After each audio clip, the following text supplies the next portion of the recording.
Hi there, my name is Aaron Short. Welcome to my YouTube channel. Now, as you know, I talk a lot about acoustic amplification and pickups on this channel, so I'm very, very happy today that I'm joined by Lloyd Baggs from LR Baggs. How you doing, Lloyd? I'm doing pretty good there, Aaron. Thank you. I really appreciate being here. Thank you so much for being on the show. I really appreciate it. This is going to be awesome. So, hi to everyone in the chat. Please let us know where you're from. If you have any questions as we go along, please ask them, and I will address the chat as we go and address any questions that are relevant as we go as well. So, we'll say hi to you guys later on. But can we get started straight away? For anyone that doesn't know, can you tell us where you're from originally and what first got you into music? Well, before I begin, I would like to extend my heartfelt condolences to anyone out there who's lost loved ones due to this virus and how so many people's lives are just getting upended left and right now. It's pretty crazy, and I just want to send my condolences to anybody who's being affected by it. And I have total faith we're going to get through this, but there's some pretty gnarly stuff happening out there, and I just want to extend my condolences to Me too, and everyone. also thanks to everyone on the front line as well. Thanks for all you do. We really appreciate it. Yeah. For sure, the one of the things that I'm so impressed with is seeing the heroism of people who are just going to work in grocery stores and producing things that we need, the food workers, not to mention the first responders, the police, paramedics out there dealing with us on the front lines. I'm just so grateful to see people responding in this fashion. It's very heartwarming and and uplifting to see the way the world, our country, is responding to this also. Yeah, I agree. Thanks to everyone. We really appreciate all you do, and we think of everyone who's been affected by this. But thank you for your time, coming on this show and letting us have a All break right. from that and get to know you and talk about music. It's a really positive thing. So thank you for that. Hey, Okay. you're welcome. So I grew up in Los Angeles. I grew up in Los Angeles, and I'm an LA boy through and through. And so when I was in elementary school, I was one of those kids that you didn't want to have in your class. I don't know if I was ADD or just what, but anyway, there was when I was in fourth grade, uh, there was an opportunity to learn the violin. And I really didn't care about music or learning the violin, but it looked like I could get out of class. And so that sounded like, okay, great. That looks more interesting to me than sitting here trying to learn geometry or whatever they were trying to teach. So I signed up for this violin class. And of course, I was characteristically late arriving.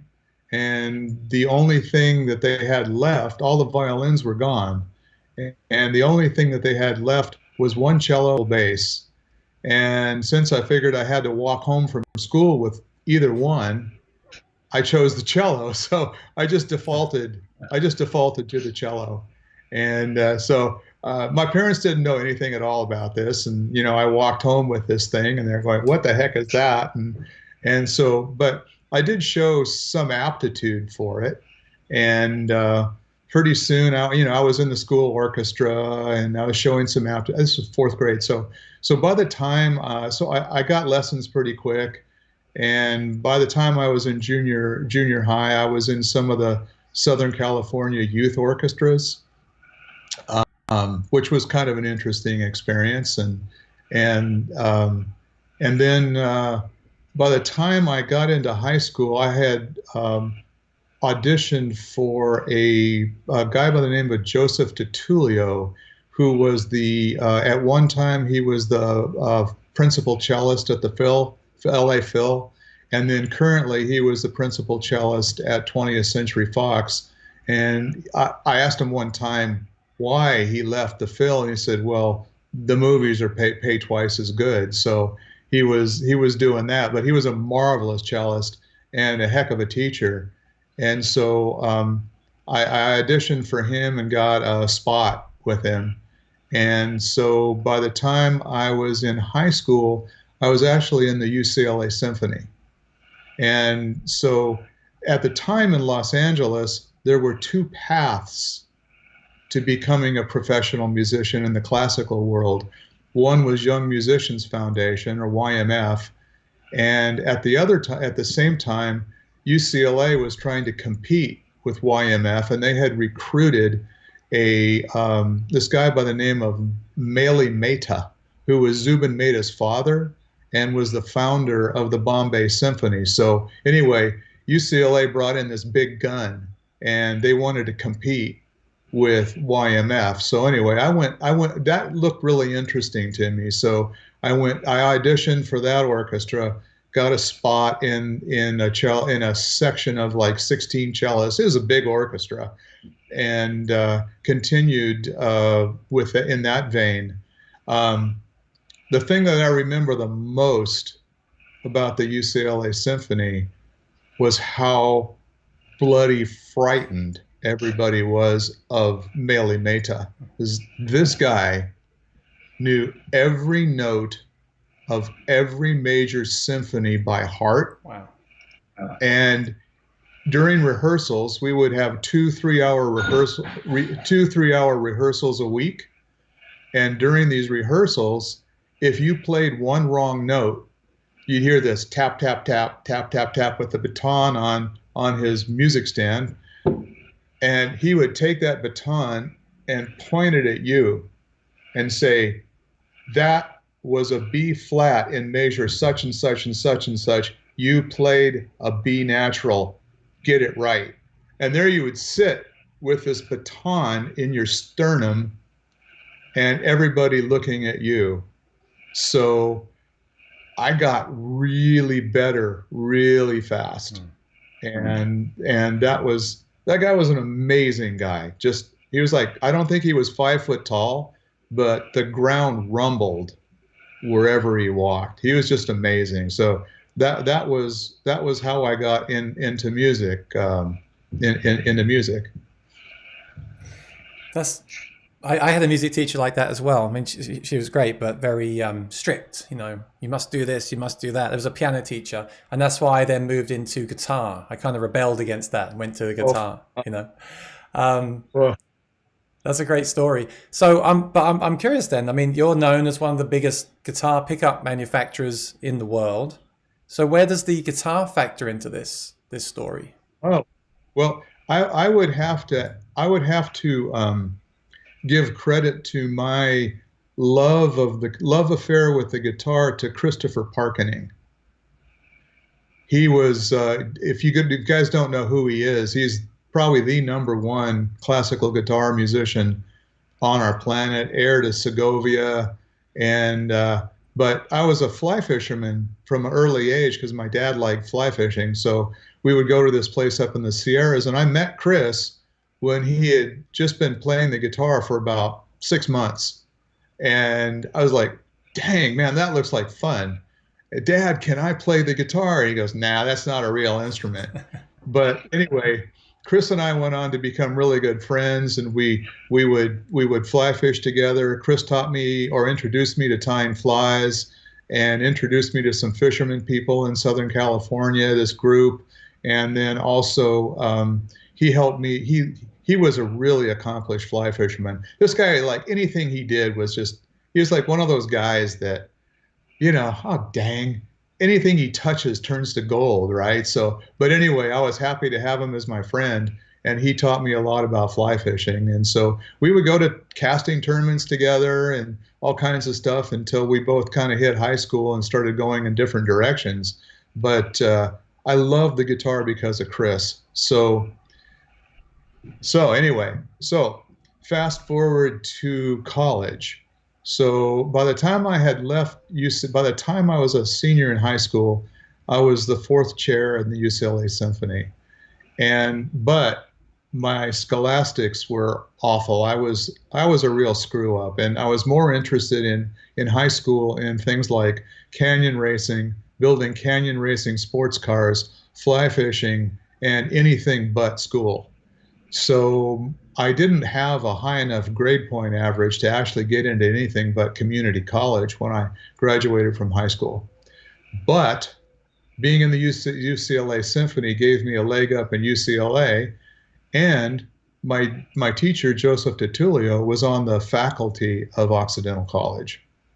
So I looked at my two choices and said, okay, Oxy, it's small. I thought I would get ground up at UCLA. So I chose Oxy and kind of path of least resistance. And so when I arrived at Oxy, uh, gosh, they had a bunch of well-meaning people in their orchestra, but the UCLA Symphony was amazing. And the orchestra at Oxy at the time just really wasn't that great. And so, but DiTullio had told me that I was getting to a point where he was going to start subbing me for dates that he couldn't take at the studio if I wanted them. And so, anyway, I thought, well, okay, I'll just stick with it and stay in the orchestra. And about maybe 6 weeks into the semester, one night in my dorm room, I hear this knock, knock, knock on the door real late. I don't know, it's midnight or whatever. I'm asleep, and I open the door, and there's a bunch of grinning jackass football players out in the hallway, one of whom had a can of menthol shaving cream in his right hand. And that was one of the popular tricks at the time, is to fill your shorts with menthol shaving cream. And that was just a freshman hazing thing, and I didn't want to have anything to do with it. So I grabbed his hand and the shaving cream with my right hand. I pulled him into me and gave him a left cross. And that kind of ended that problem. But I also broke my hand in that fight. So I damaged my hand so badly, I couldn't really even do much more than that for almost a year after having physical therapy and all that kind of stuff. It wasn't no bone breaks, but it was muscle damage. So anyway, um, not knowing about Django Reinhardt at the time, I didn't think I could be a two-fingered cellist, and that pretty much ended my music career. But back to the question of eventually learning how to play guitar, I thought, okay, I'm in college. They're not going to kick me out, thank God. And I'm going to try to learn how to play guitar.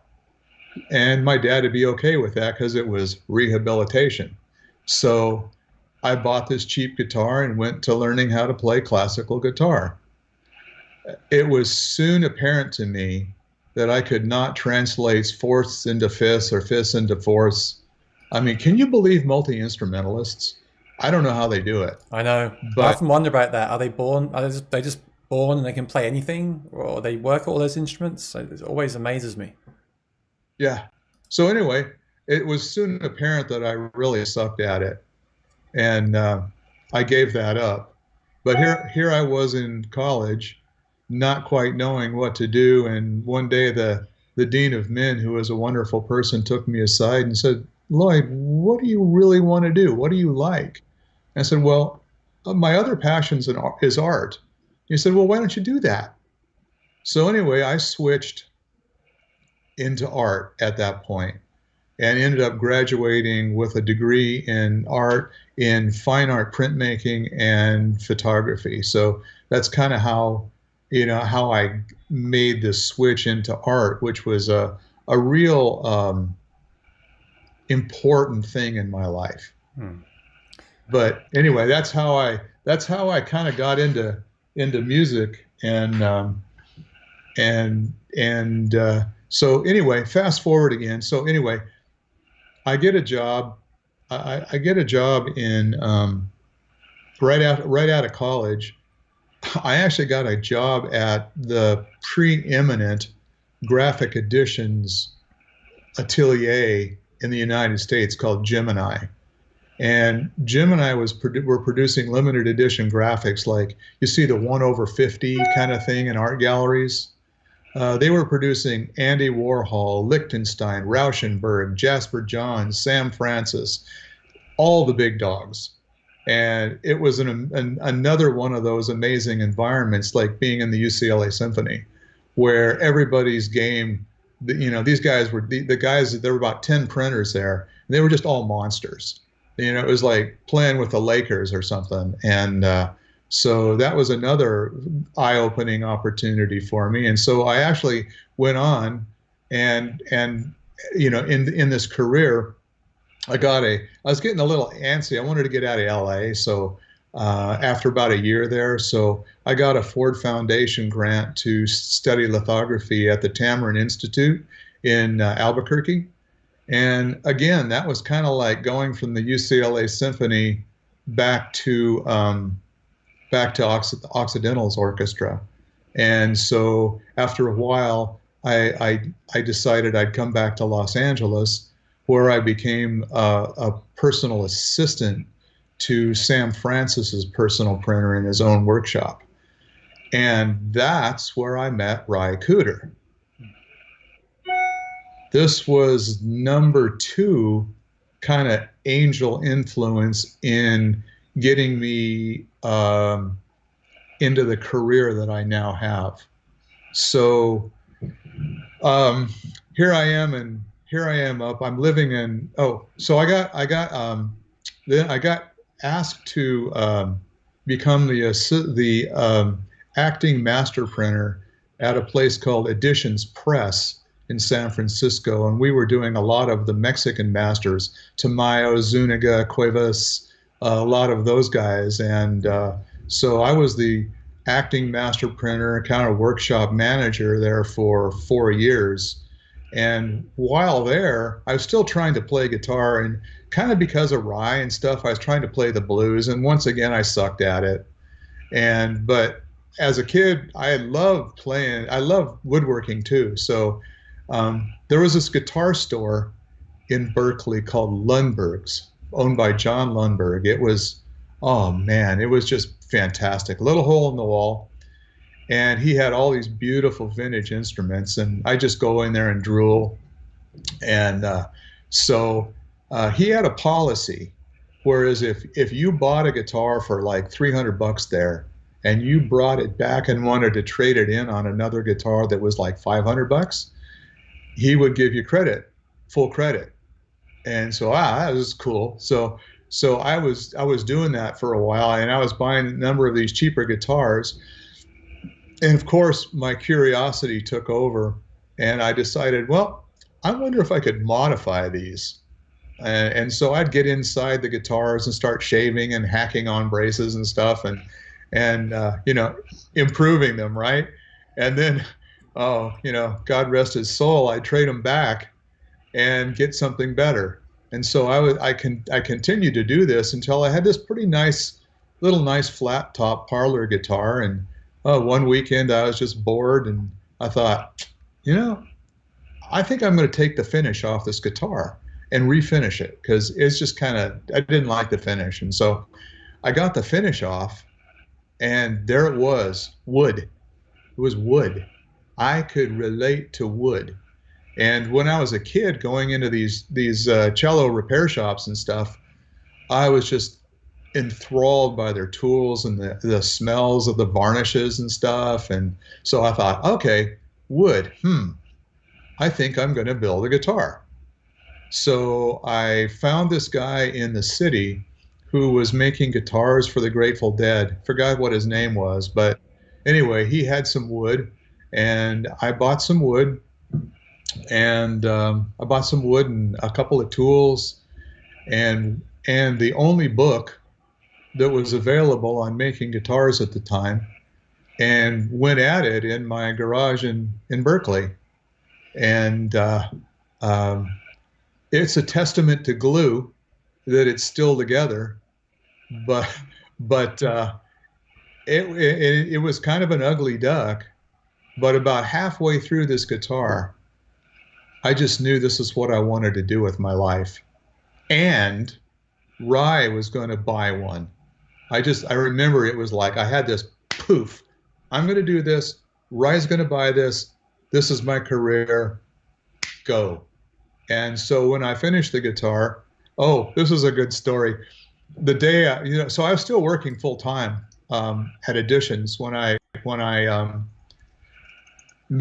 making this guitar. So the day that I was going to string it up, all my friends were like knew that I was going to do this, and the guys at the shop, and so I remember this one guy saying, it's probably going to sound like a 10-penny nail hitting that asphalt on a hot day.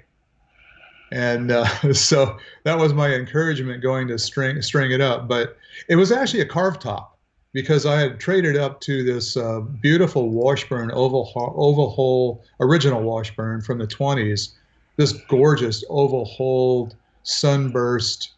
Oh, it was just a magic guitar. And so I was kind of copying that. And because I was a cellist, I thought the carved top made sense. So my first guitar was a carved top.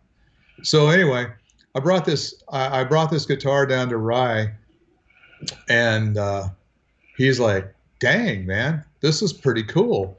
Will you build me one?" And I said, "Oh, well, I never thought you'd ask." And so that was how I got going, building guitars. Um, but I wasn't confident enough to be able to deliver the guitar that I wanted or I thought Rye would need.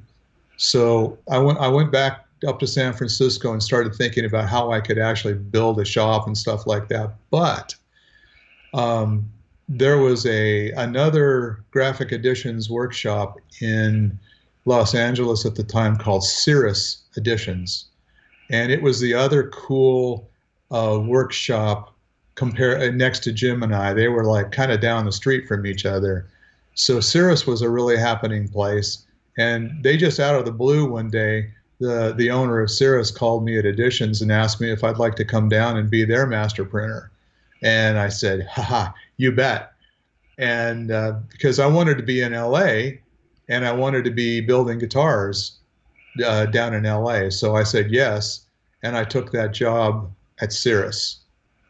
So that led me to Los Angeles, where my best friend at the time was Sam Francis's personal assistant, and he had this loft in downtown Los Angeles, but he was currently living in this house on Sam's estate. So he asked me if I'd house sit him in this loft for him. And this was in downtown LA, not too far from USC.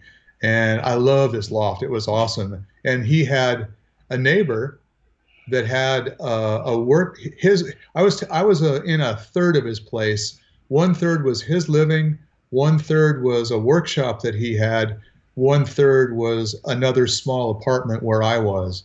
But I had access to his workshop with some really good power tools and stuff. So that was really cool. So I started moving in that direction towards guitars at that point. And then it was time to get my own loft, but I met my wife up there in that loft, and she was friends with another guy that was in the other part of my friend's loft. And one day I'm just working in his place. I hear this knock on the door, and I open the door, and there she is, and I just fell over. That's a nice story. How old were you at this stage? I was 26. Okay. So anyway, we became friends really quick. She had just moved in, and she was an artist herself, and we became friends really quickly. And then we kind of became unfriends really quickly when she found out I still had a girlfriend in San Francisco. So anyway, this was getting towards the end of the year, and she would go visit her family for a couple of weeks over Christmas. And so I went back up to San Francisco, unloaded my girlfriend. So I would, and then had this little welcome home birthday party for her when she came back, let her know that I was a free man. And she never went home. That's it. So she moved in together with me. It took her about a week to move her toothbrush over, but she moved in with me that night. and we've been together ever Mm, since. that's a nice story. So you met in Yeah. the loft. Yeah. Very Yes. cool. Yes. This is great. So I didn't know all this. I mean, so up to the age of 26, you did many things. And if anyone's watching, then please go to Lloyd's. It's your Instagram page, right, where you have your photography, yeah. and check that out later on. It's really fascinating. Yeah, yeah. Please go ahead. Thank you. My Instagram is Lloyd Bags underscore the original. And just because I found there's another Lloyd Bags out there, which is incomprehensible to me. So anyway, I had to do something to distinguish myself from that guy, but it's Lloyd Bags underscore the original. And photography is one of my big other pastimes between, running the business, designing pickups, and mountain biking. But um, so shall I get back to the question at hand of how about guitar making? Yeah, please tell us about the guitar making, and then lead us into where the pickups came into play.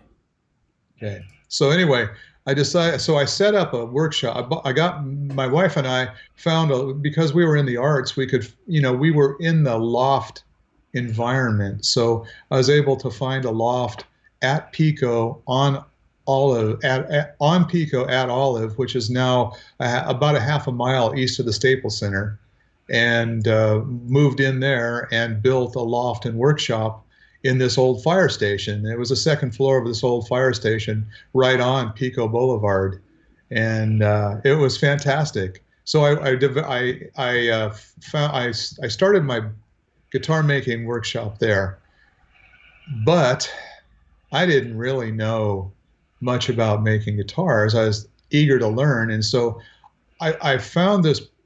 So I started studying violin making because there's a lot of literature on violin making. So I started studying that. And through this, I learned about this thing called the Catgut Acoustical Society. And this was this group of scientists that were studying everything, led by Carleen Hutchins, who was this marvelous woman who brought all these people together. They started studying Stradivarius's varnish. What happens when you thin a plate so far? How do you glue? What's the dynamics of a bow? What's the vibrational patterns of a violin when you excite it with a loudspeaker or look at it with a laser? And so I thought, gold mine. So I became a member of this thing and got a stack of manuscripts about 4 inches thick, all the papers they ever published. So I just basically inhaled this information and started adapting their tests to the guitar. So I was vibrating the guitar tops and learning about bracing and materials and stuff like that. And I was really curious, and I've always had this scientific bent besides being an artist. My dad was an artist. He was a painter and a cartoonist in his early days, and then his parents dissuaded him from being an artist, so he became an aeronautical engineer. And but he had actually in the 20s was actually approached by Walt Disney to join him, and my great great grandparents or his parents talked him out of it. So he is always an aspiring artist and in an engineer's body. So I kind of feel like I'm in that same path with him. So I was like, okay, I can absorb all this and I'll get better faster. And so all this. So anyway, I ended up making 30 some odd acoustic guitars in my career and um, learning a lot about the physics of the guitar. So, how did I get into pickups? Well, so I had finished this guitar for Ry Cooder, finally, number 6. It was an oval hole, kind of larger body, carved top guitar made out of cocobolo and German spruce. Um, Guitar number 6, and this was the guitar I built for Ry. And he loved it, and he ended up using it on his jazz album. It's there about on half the pieces on his jazz album, and so he was touring Japan a lot at the time, and uh, one day, he was always bringing that guitar to me to put different kinds of pickups in it, and so he went to Japan with a Sunrise and a lapel microphone, which was kind of like the state of the art du jour then. But he had this rack of equipment that he toured with to make it all work together. And I remember being in his studio at home. I used to spend a fair amount. He was at my place and I was at his place a fair amount of time back then. And I remember him swearing at this equipment. And I remember him telling me stories of it dropping off out of a cargo bay once in Japan, and just like the trauma of traveling with that to make the acoustic guitar work.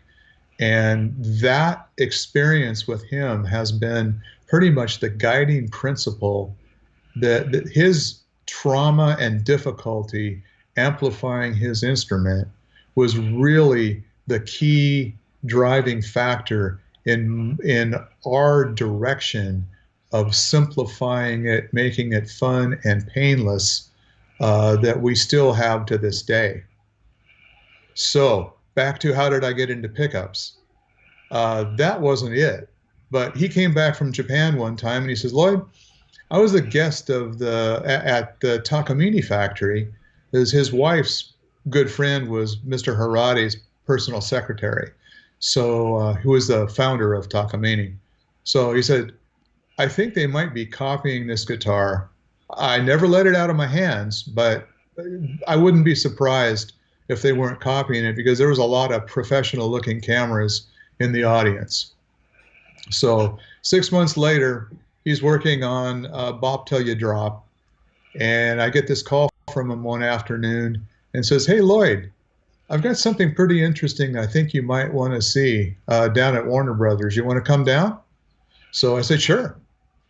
And I'm on my way down, and I just delivered a second guitar to him at the time, and I'm breaking my arm, patting myself on the back, how he's probably using it on this album. And, I'm like, ah, ha, ha, ha, ha. So I get to the studio, walk into the studio, and I walk past this guitar leaned up against an amp that looked like the guitar I'd made for him.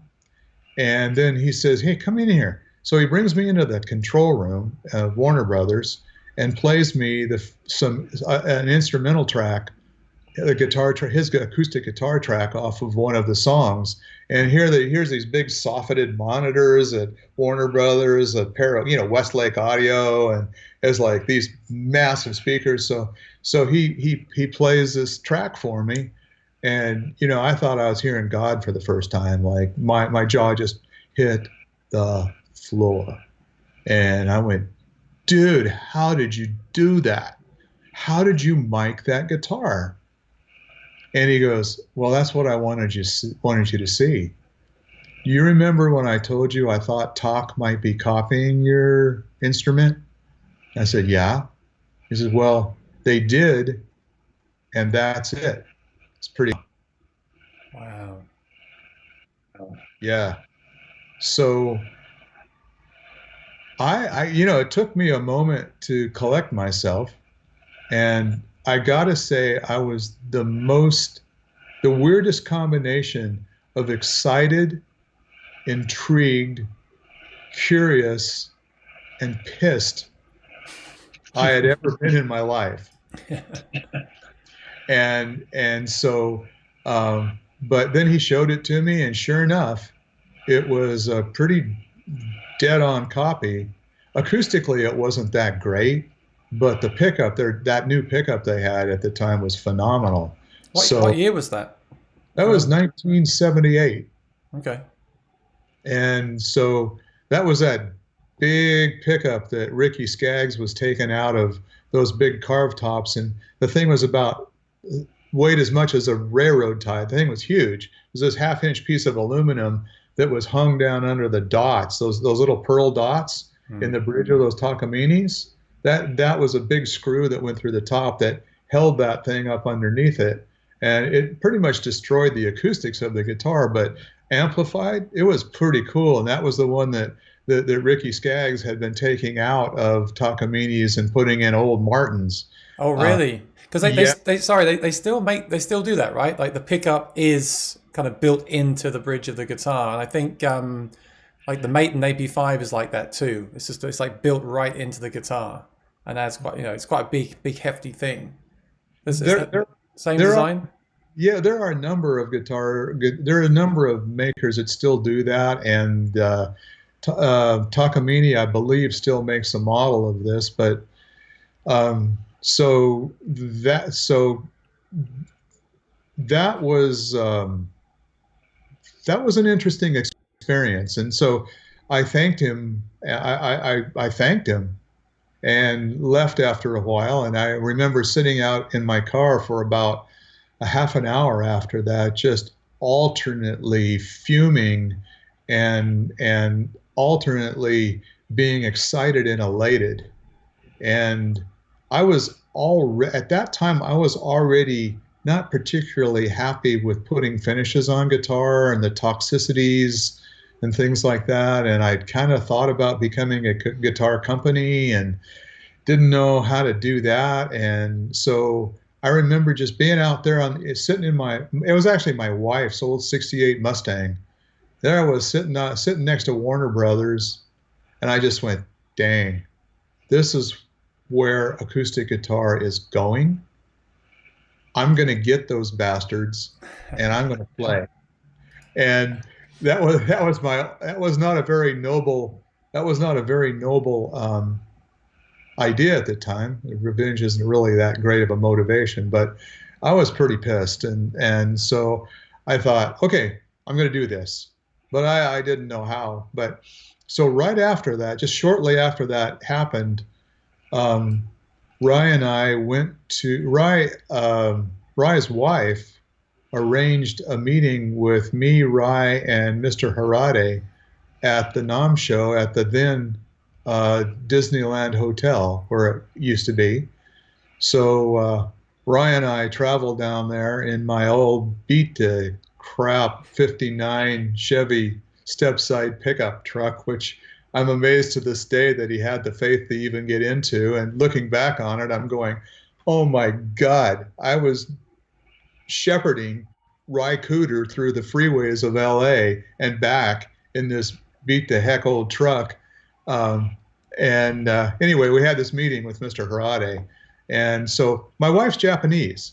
And so I had learned some of the psyche of the Japanese at that point. So I was very complimentary and respectful during this meeting. And so um, I said that I was actually, quite taken that they had chosen to copy my instrument, but I was actually kind of hurt that they hadn't asked for my permission because I would have helped them. Hmm. But I was hurt that they didn't ask my permission. And then I looked at Mr. Harade and said, "So you took something of mine. Do you think that you might owe something to me?" This goes, "Yes. What do you want?" And I said, "It's actually simple. I make 10 guitars a year. I want to amplify them the way in this guitar you made for Rye. I know you don't sell pickup systems to anybody, but will you sell 10 systems a year to me?" And he goes, "That's it? That's all you want?" I said, "Yep, that's all I want." He stuck out his hand, and that was a deal. Wow, that's quite a story. This is me. Wow. Yeah. And it's So interesting because the you bring up Takamine because they're still renowned now, aren't they? They're still highly regarded. I yeah. see. I do review pickups on my channel. I haven't reviewed one of those before, but everyone always talks about how good they are, but also how they are kind of part of the guitar. So I'm interested to know how you felt when you started putting them into your guitars. Then, how did that was that a challenge or a problem at all? Oh yeah, quite.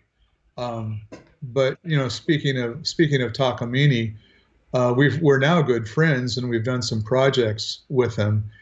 But that they still make that guitar shape. It has a round hole, but that headstock, yeah, I couldn't have, I didn't have the headstock copyrighted. And so at the time, Martin, remember Takamine used to have a Martin headstock? Yes. Well, Martin was rattling their cage that they were going to sue Takamine. And so Takamine appropriated that headstock from my guitar as their headstock. So the Takamine headstock is my headstock. Wow, I didn't know. So the guitars they make now are still influenced by your guitar? They still use my headstock Wow. to this day. Wow. And that kind of soft cutaway, larger body shape is the Rycooter guitar. And but so that's number three, Io Takamine. So here's Chris Parkening, here's Rycooter, and now here comes Takamine getting me into the pickup business. So that's why I'm in the pickup business. So Talk sent me a couple of these pickup systems, and they were big, and I thought, oh dang, there is no way I'm going to put one of these in a really fine guitar or a vintage guitar.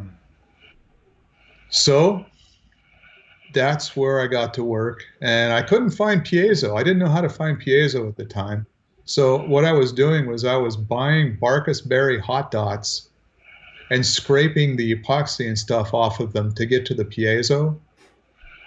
Yeah, yeah. And I made my first really good pickup by inlay by drilling a hole under each string in the bridge of this funky guitar and epoxying one of these hot dots into the bridge underneath each string. And for any of you guys out there that want to do that, you can still do that to this day if you can find some hot dots. It sounds so killer. But that was that was the beginning of miniaturizing the Talk pickup. I had no intent on improving on it. I just wanted it to sound as good, but be something that somebody could retrofit and not kill a good guitar. So you never put the Takamine pickup into a guitar. You just didn't want to do it at all? Well, I put the pickups they sent me were for a carved top. And so I did put one on a carved top just to get the flavor of it. But at the time by that time I'd started making flat tops. And so I thought, okay, there ain't much of a market for a carved top bridge, and the market seems to be in flat tops. So I better adapt it for that. It's really interesting, and things you say are making me think of stuff. I mean, a lot of people say they don't want to put a pickup into a guitar. They don't want to modify the guitar at all, like a vintage Martin. I've seen some people say they want to put like a Maton or a Takamine pickup into a Martin. Then they realize it will change the guitar, add lots of weight, things like that. They don't want to do that. So the things you're saying about that time are still kind of relevant now. But also, like, I'm a fan of the Anthem, and a pickup like that, the great thing I love about it is it always works in any guitar, and it can be retrofit to any guitar. So that's what you were going for, right? But what was the first mainstream? I mean, someone said on the chat, was the LB6 the first like official pickup that you sold? Yes, yes, that was it. So the transition from making guitars to pickups was pretty lumpy. It took me a year of beating my head against the wall, trying to hatch the LB6, and I eventually got there. But I had pretty much stopped take. I had been doing some repair along the way also to supplement my income, and so I pretty much stopped doing repair. Pretty much stopped taking guitar orders. I had a waiting list. I kept them waiting. I was getting $3,000 a guitar in 1980 for my bass guitar, and I had a good clientele. And so I just like, okay, time out. I'm doing this pickup thing.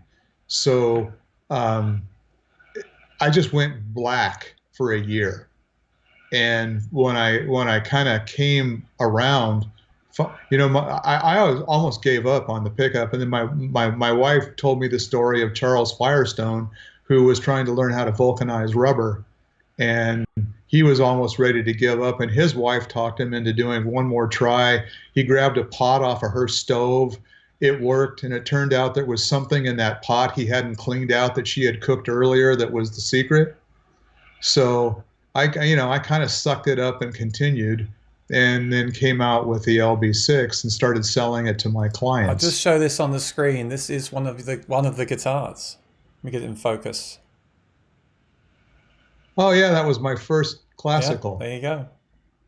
That was not my uh, steel string guitar headstock, but yeah, that was my one of my classicals. Hmm. Which, by the way, wasn't very good.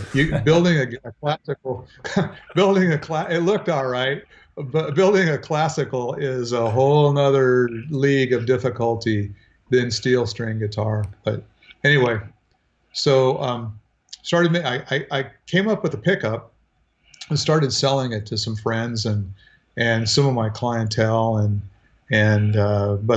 but I had gotten married by that. My wife and I decided we wanted to have a family. We got married. We had our daughter, and I by this time I had sold. I had quite a good art collection from being a printer, so I sold that off. I sold my cello and my bows. Basically, I was selling everything I had just to continue making pickups and not make guitars because I was obsessed with the pickup. So basically, we found ourselves on my daughter's first birthday, um, really broke, so broke that we couldn't afford a birthday cake for her. But and my clientele had kind of like gotten pissed off enough at me that they weren't anywhere to be found. And so a week later, I took a job selling cars. Hmm. I was beyond broke, credit cards up to the limit, and so um, I said, okay, I got a daughter, I got to be a man here, and I got to provide for my family. So I took a job selling cars, and oh my God, that first 6 months to a year of that was so painful. Because I was one of those guys when the phone would ring in my shop, which would happen once or twice a day, I'd jump out of my skin. And my wife used to call me Geppetto in his workshop. And so anyway, I started selling cars, and I got good enough at it to make a living. And then I decided I'm really serious about this pickup thing. And so I wanted to learn about business. And so I got a job selling Porsche Audi, and worked my way up to a really good dealership in Southern California. And I was never one of their top guys, but I was able to hang out in the like top two, like in the top third. So that kind of keeps you out of harm's way and getting fired. And I learned that to be really great at something, hard work isn't enough. You have to have the talent too. Like, I mean, you can get really, really, really good at something, but getting really great, you need talent and the hard work. So I was never really a born salesman. So, but I got good enough to make a living out of it, and actually ended up loving the uh, the business. And everything you guys all used to think about the car business back then, you were right. It was the biggest den of thieves you could you could ever imagine. And I mean, it was horrible, absolutely horrible. Um, we had one guy who had gotten his a friend of a friend hired as a switchboard operator, and on in car sales, we lived and died by the phone. It wasn't the people walking on the lot that you would usually sell a car to. It was the people that called because you'd establish a little bit of a relationship and they would come in and ask for you. So you had a little trust. And so that was the beginning of building trust. So we lived and died by the phone. And the commission on a Porsche back there was $1,000. It was a lot of money in 1982. And so this guy installed a friend of his as a switchboard operator. And a lot of us were wondering, like, we're not getting as many Porsche sales as we used to. And are you guys having the same experience? And they're all going, yeah. And then this one guy is selling, like, we used to, an average guy would sell, two, three, four a month because we had an allocation. This guy was having 10 and we were getting down to two. And we're like, what's going on here? So we got together and pulled a sting on this guy and actually found out that the switchboard operator was turning every other call, every other Porsche call to this guy. It's not good. So no, it wasn't. So now here's the kicker. We brought this to the general manager's attention and he goes, well, tough shit, grow up. It's a tough life out there. So that was the kind of environment that, so it was really a challenge for me navigating that, staying honest. And I'm proud that I did, but but it was an amazing experience because to sell something to somebody, you had to be able to kind of climb into their head and be empathetic with them. So I started reading business books, learning about sales and that kind of thing. So that really helped me a lot. And if I hadn't had that experience, and I think anybody out there that wants to do a business, go do some sales somewhere for a while because you're going to need it, and it's a really important thing to learn. So I hear that a lot. That it's a good, the psychology of it and the way it all works is interesting, right? But at this time, were you still doing the guitars and the pickups, or was that off? Were you taking a break from that at this point? Oh, I was still making pickups. Like I never stopped. I did build and deliver. I finished up my waiting list in '83 on guitars, but I did. Oh my God, and that one took forever. I just couldn't. I was like, oh, my head was somewhere else. It was just so hard to finish it. But I was building continuing to build a pickup business, and I was probably working 15, 20 hours a week average doing that, and then working at the dealership, so full time. And so I was building clientele. On my days off from work, I would go schlep pickups around, and Kirk Sand at Laguna Guitars was one of my first dealers, and Fred Wallachy at Westwood Music was one of my original dealers. And so I was Valley Arts Guitars, started carrying my pickups, and then I actually started selling my guitars to Taylor. I had met Bob and Kurt right at the very beginning, and I remember them in their beat up old Volvo bringing this guitar body into McCabe's in Los Angeles, where I had sold my first guitar for $400. And that's what I asked for the guitar. I thought, okay, I got to be about as much as Takamine. So anyway, I started selling guitars through McCabe's, but I met Bob and Kurt down there, and oh, this is great. You'll love this story. My wife was going to court reporting school with Bob Taylor's cousin in Los Angeles.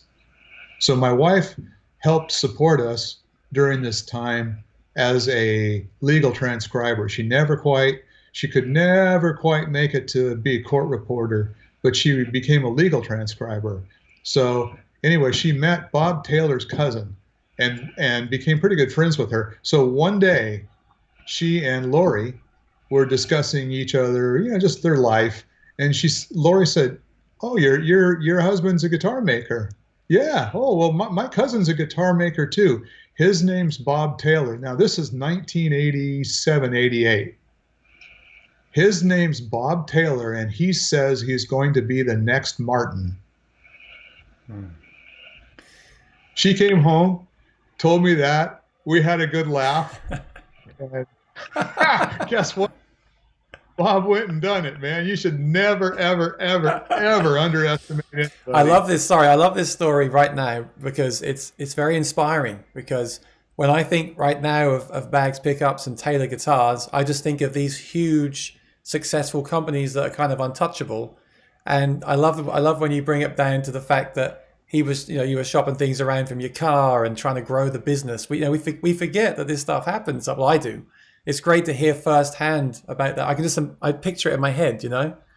And it's very inspiring, isn't it, for people that are starting businesses and doing things like that? Well, I think the barrier to entry has been higher recently with so much governmental stuff. And I think 20 or 30 years ago, it was easier to kind of start on a shoestring and in a garage. And I know there's some of that alive and well today, but I think the barrier to entry for people starting businesses today is a little more challenging than it used to be, which is makes me it's concerning to me. But yeah, man, back in the day, we were all just, like I had this conversation with Larry Fishman one time. He just says, "Yeah, we were just a couple of idiots soldering shit in our workshop, right?" Oh, I love that. So, was there any relationship with Taylor Guitar? Did you ever discuss putting your pickups in Taylor guitars? Oh yeah, yeah, they were actually my first Oh, OEM. didn't know that either. Yeah, Wow. Good. and so they were at one point buying about 25 LB6s a month from me, and it was starting to get bigger. And this was so I had enough. We had enough business with the pickup business. So during the 4 years while I was selling cars, I was making really good money. First time in my life I ever really made good money. So we were able to pay off, cut up our credit cards, stop eating ramen and turkey hot dogs, and get some savings, build our business to a point where it looked like, oh, maybe. But I gotta say, I loved the car business. I was really thriving in it, and having money and Mm, insurance and being able to take care of my family was like a big deal. yeah. So, but at the same time, I continued to build the business, and so, Taylor came along and loved our stuff, and so we started putting pickups in the guitars and for Taylor guitars, and so it was like, okay, it's decision time here. So Nadine and I had really because and through the miracle of our daughter's arrival, um, become Christians. And so at that point, we didn't know what to do. We were like, okay, here's a car business. I love it. I'm succeeding at it. Here's a pickup business. This is who knows what the heck this is. But I'm kind of feeling like this is what I'm supposed to be doing. So we spent 3 days fasting and praying. And after that, made the decision pickups. Mm. And so basically within a couple of months after that, um, oh my gosh, this was a good day. Uh, well, I loved the car business.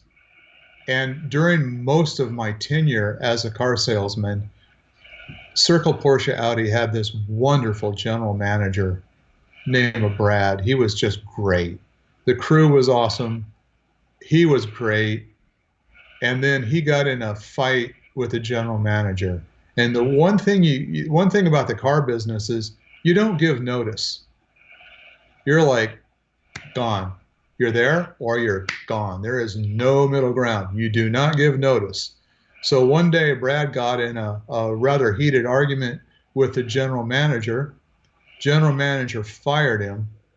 And then the next day there was this awful guy who became the general manager. And he was the guy I told you the story on uh, about uh, about that salesman. So next day. So anyway, I thought, okay, that really helped me in my decision, knowing my decision was right. I'm out of here. But it took me a couple of months to put that together. And so we arranged it. And so I walked into his office one day. I forgot what his name was, but I said, and I had just had this great month. I may have been the top salesman that month. I don't know, but I had a great month. And I walked in there in his office and I said, I've got good news and I've got bad news. The good news is my business is doing great. And the bad news is I'm out of here. Adios. Good luck. And I just turned around and walked out. And boy, that was a great day. So that was the official start of LR Wow. Bags, even though the guitar making was kind of a preamble, an important one, because of what I'd learned about duplicating those tests from the Catgut Society and guitar physics and stuff, and the respect I had for guitar and not wanting to mess it up. But that was a good day for me. And so Taylor was one of my original customers. So anyway, fast forward a little bit to our two-car garage in Grover Beach, California, which is kind of near Pismo Beach.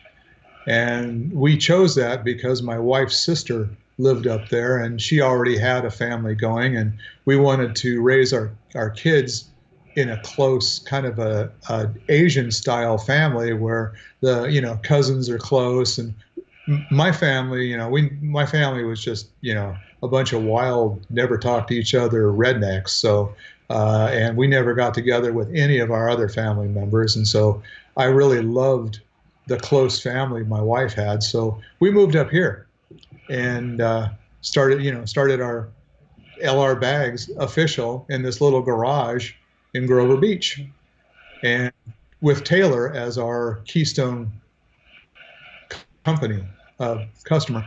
Although my daughter was asthmatic, we didn't have health insurance.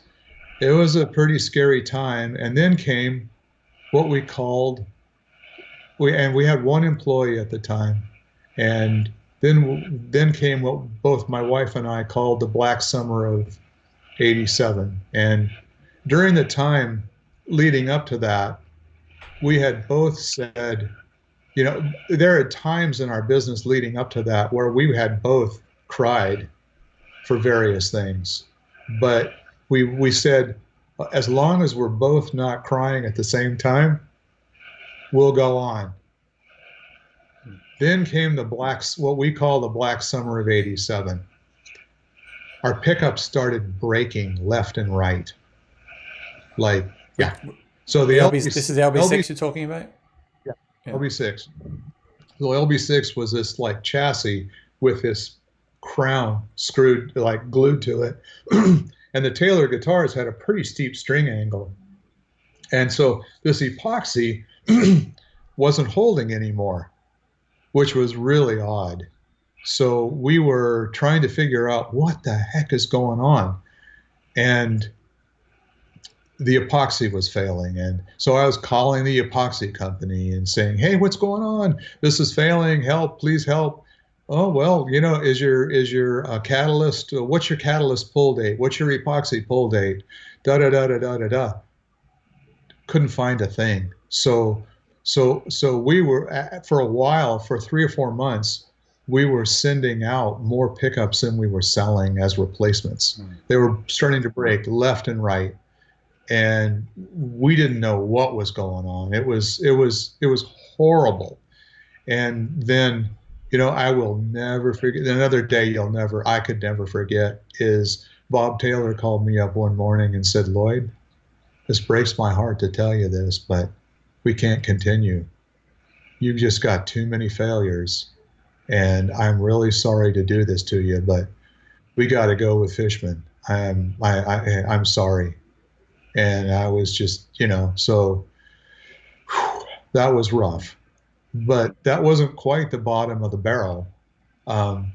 We had just finished 100 pickups with what we thought was going to work, and we tested them, and we had so many failures. And one night, my wife and I just sat there in our shop, bawling our eyes out and cutting the wires off 100 pickups, a month of income. And that was the only day we ever cried together. And but okay, this is what we got. I was convinced this was what God had given me to do. So I kept at it. And so we ultimately found out after about 4 months, we found out what was causing the problem. And it was the simplest but most unobvious thing. On my garage, I had a garage wall and I was keeping the epoxy in this one little it was unfinished, the inside of the garage. So there were the 2x4s. I was just putting the epoxy right there. And there was this black tar paper next to that shelf. And we lived on this little hill about a mile from the beach. So when the sun, it was really weird. It'd be cold and foggy like Carmel. And then about 1 or 2 in the afternoon in the summer, when the sun would get at around, maybe 2, 3 o'clock in the afternoon, you'd get this reflection from the sun directly on our garage and the sun directly on the garage. That garage wall would heat up. It was killing the hardener. And so, Oh, I see. so the epoxy wasn't working. So here we go. Got some new epoxy. And fortunately, we had enough goodwill from our customers, even though Taylor had to bail, and totally understand, because I didn't have an answer for Bob that morning. I couldn't tell him. I said, Bob, I can't tell you I have an answer for you right now. We're still besides ourselves trying to figure out what's going on. So anyway, we continued. And so Bob left, but Robert Godin called me up shortly after that and said he had heard my pickups, really loved them, and would I be interested in selling to him? I said, all right, there's our boat. There's our salvation right there. And Can you so just explain, in case no one, I mean, I've never played an LB6. I've heard about it. Can you just explain to people watching what the LB6 is? Just tell us about the actual pickup itself. Because it's like, yeah, I'll let you do it. okay. Well, it's basically a little U-shaped boat that's got like a bathtub. It's a U-shaped bathtub that we adhere the piezo to inside of the chassis, and the piezo is below the walls on the chassis. Then we fill the chassis with epoxy and then put a stainless steel medical mesh screen over that, and glue the saddle on top of that. So it's integral. So it's one piece, like the pickup and the saddle are one piece, right? Yes. Okay. So the coupling between the string and the guitar body is very intimate with the piezo. And the other thing the LB6 does, because it's a boat, you've got these little walls, there's these rather rigid walls holding the saddle up off the piezo. So there's no direct pressure or minimal direct pressure contact with the piezo. And so there is less quack because of that. I'm convinced that the down-bearing, direct down-bearing pressure on top of a piece of piezo is part of where quack comes from. So it had less quack. Then the other thing that was really apparent is that, the Takamine was really robust in terms of feedback. And so feedback is a big deal. As a pickup manufacturer, feedback is really the only problem any one of us has. If it wasn't for feedback, you couldn't believe what kind of pickups would be out there right now.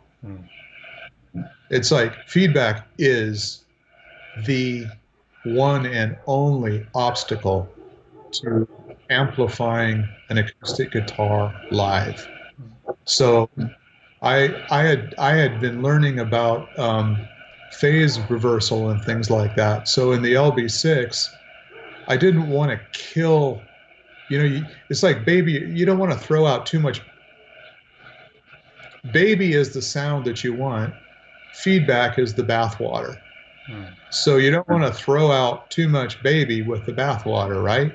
So you can kill feedback, but with the mechanical design. But usually you throwing out a lot of the baby with it.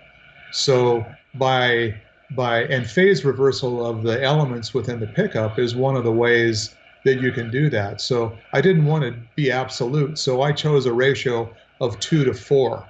So we have two pieces of piezo going north, four going south, and because the strings have this window of acceptance over the piezo, it doesn't really affect the balance. You're not killing the balance by having some phase reversal inside the pickup.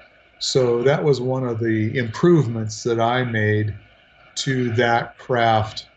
It's in our first patent, and so so the LB6 had a very direct, bright, but robust, kind of ballsy.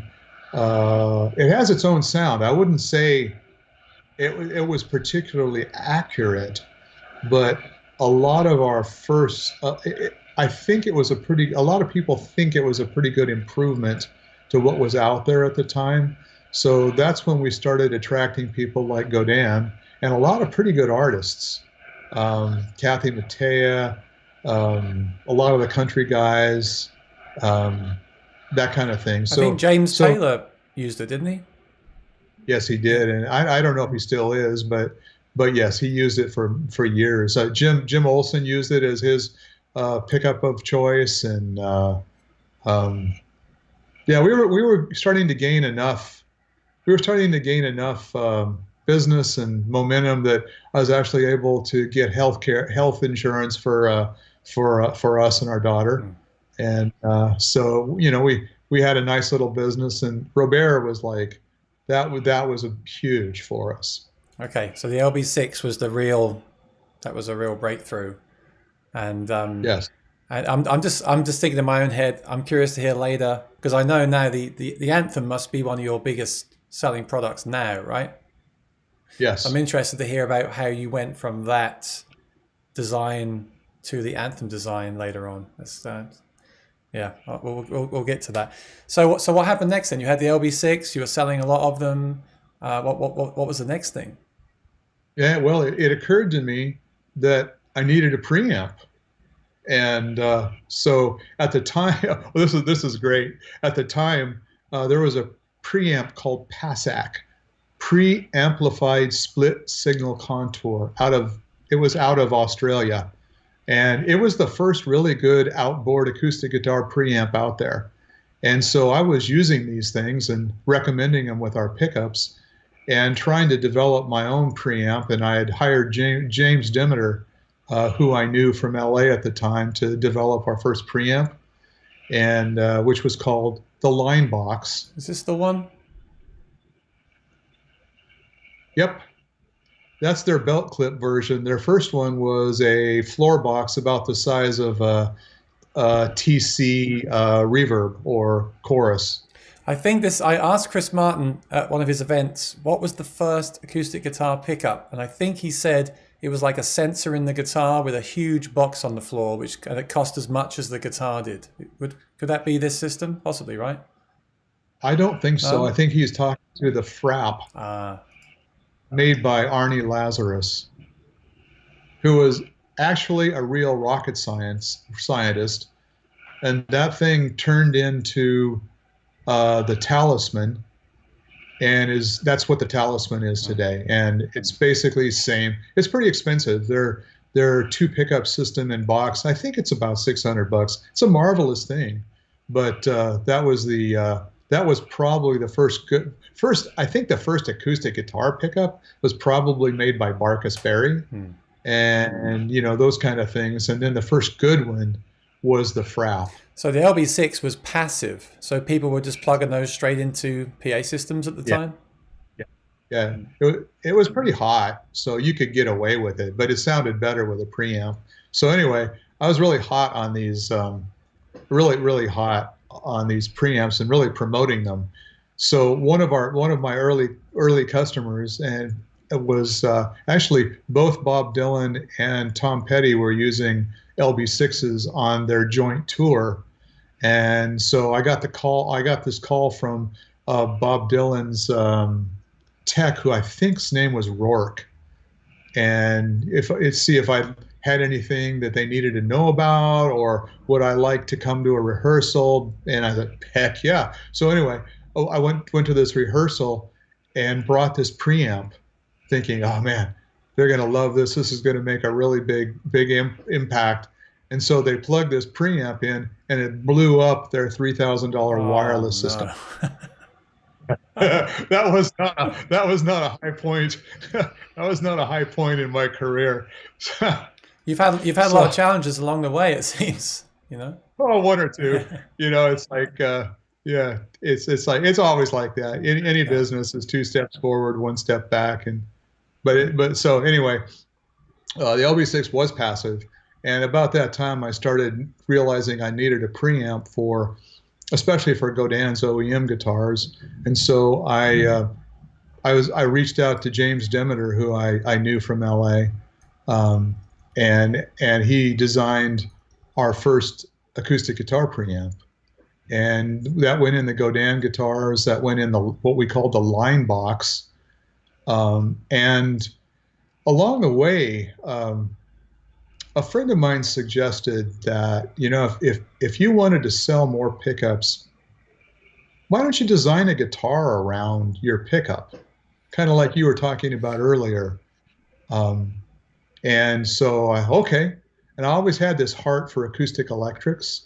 So I got this idea. I got a couple of Telecaster bodies and necks from Guitar Supply or Luthier Supply or whoever, Warmoth or whoever was selling them back there. And I went at this guitar bolted it to my barbecue in the backyard of my place in Grover Beach, and hogged out the inside of this body and turned it into an acoustic guitar A, with a bracing. Telecaster, like a thin body electric? Oh Yes. wow. So if you research the Godin Acousticaster, um, so never being one to leave well enough alone, I had this idea of like, okay, what the heck is the difference between, if you put a pickup on something and it doesn't necessarily have the greatest Goodness fidelity. me, look at that. Yep, Because that's I've it. just been reviewing for Fender the Acoustasonic Telecaster. So you kind of Oh, had something like that then, in a way. oh Yeah. yeah, yeah. And that Fender Acoustic Sonic, by the way, is a phenomenal guitar. I'm like that the Acousticaster was a major turning point for our company. So the thing about the Acousticaster is, being a junior physicist uh, enthusiast, and my knowledge from the Catgut Acoustic Society and building guitars, I wanted a guitar that sounded more acoustic than the typical acoustic electric. And so one of the things I realized is like, okay, it's the body resonances. Body resonances don't add anything. They subtract. They pull energy from the string. Then that's translated into something positive in the acoustic output, but they don't add to the strings, they take from the strings. A resonance is a weakness. So you're putting all this string energy into something, and that energy is going where there's weaknesses, not strengths. So acoustic guitar resonances have some big primary resonances down in the sub 300 range. And so I had studied enough dreadnoughts to know where the goodies were, where the top resonance were, air resonance was, the one above that. So what I did was I came up with this. It's like a kalimba that had these tuned metal rods that ran parallel to the strings inside underneath the bridge, and they were tuned to dreadnought acoustic guitar body resonances. So those rods provided a path. So when you pluck the string, the resonance would be sucked into those rods. So the rods provided a loss path through the bridge into those rods and out. And so that guitar actually sounded shockingly acoustic. And so it became a really, really popular guitar for a while. And that guitar was what really launched LR Baggs. And so that guitar, the success of that guitar allowed us to buy our home where we currently are, and or at least get a down payment for it. And the home that we bought had this fantastic 1,000. The home was in a dumpy neighborhood, but it had a little bit of property and 1,000 square foot brick 2-story building on it that was like an RV barn. And so I thought, oh, this is Mecca. So we moved in there, built a shop in there, and I thought, okay, we can be here forever. This is going to be great. But the guitar for Godin took off so quickly. We were doing 400 a month of those before we could blink. And so we went from 1 or 2 employees to 6 or 7 within a couple of months. And then we were getting a little tired of people using our kitchen. And I mean, these were friends and all, but like basically it was like living with people like a family of 8. And so we decided to, move out of here where I am right now, to actually get a real business space. But it was the relationship with Godin that really catapulted us and our pickups into the spotlight. So did this guitar have the LB6? Was that the pickup? Yes, and the Demeter Right. preamp. And it was built by Godin or by you? Well, it was built by, I licensed the guitar to Okay. Robert. Okay. And they still make a similar guitar, right? They make with your pickup in it. Or pickups. Yes, they do. Yes. They do make a model. They do make a model of this, and but this guitar morphed into what they call the Multiac, which has gone on to be probably their most famous and successful guitar. And they started using, well, at this time also synth guitar was becoming pretty popular. So we had designed our pickup for acoustic response, not synth. For synth, you needed to decouple the body from the pickup and decouple the loss path. With acoustics, you want to couple it.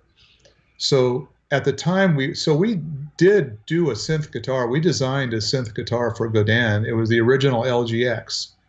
And we designed that bridge, the synth electronics, the whole. We actually had recruited an electronics engineer by that point, is doing, having our electronics outsourced was really actually quite challenging. So we had our own in-house guy by that point. So we developed the original LGX, which won a guitar player editor's pick award when it came out. But Roland was making what felt like weekly changes to their synth thing, and Godin was also trying to make changes to their body. And so we were starting to get calls from their distributors like, I'm having a problem with my B string on the 14th fret. When I hold it for over 10 seconds, it octave jumps. So we were starting to get these tracking issue problems that we would have to spend a lot of time sleuthing.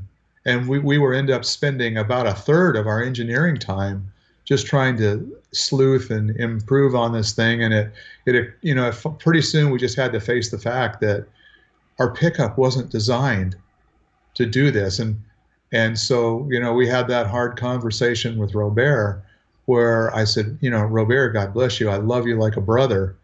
You're one of my best friends on the planet. And because of that, I have to recommend that you go with the RMC pickup. Yeah. for your guitars. And I said, again, it was one of those heartbreaking conversations. I said, I know what's at stake here, but I can't serve you in the way that I need to, you need, and I would rather end up and not selling to you than, to continue in this direction. So you please.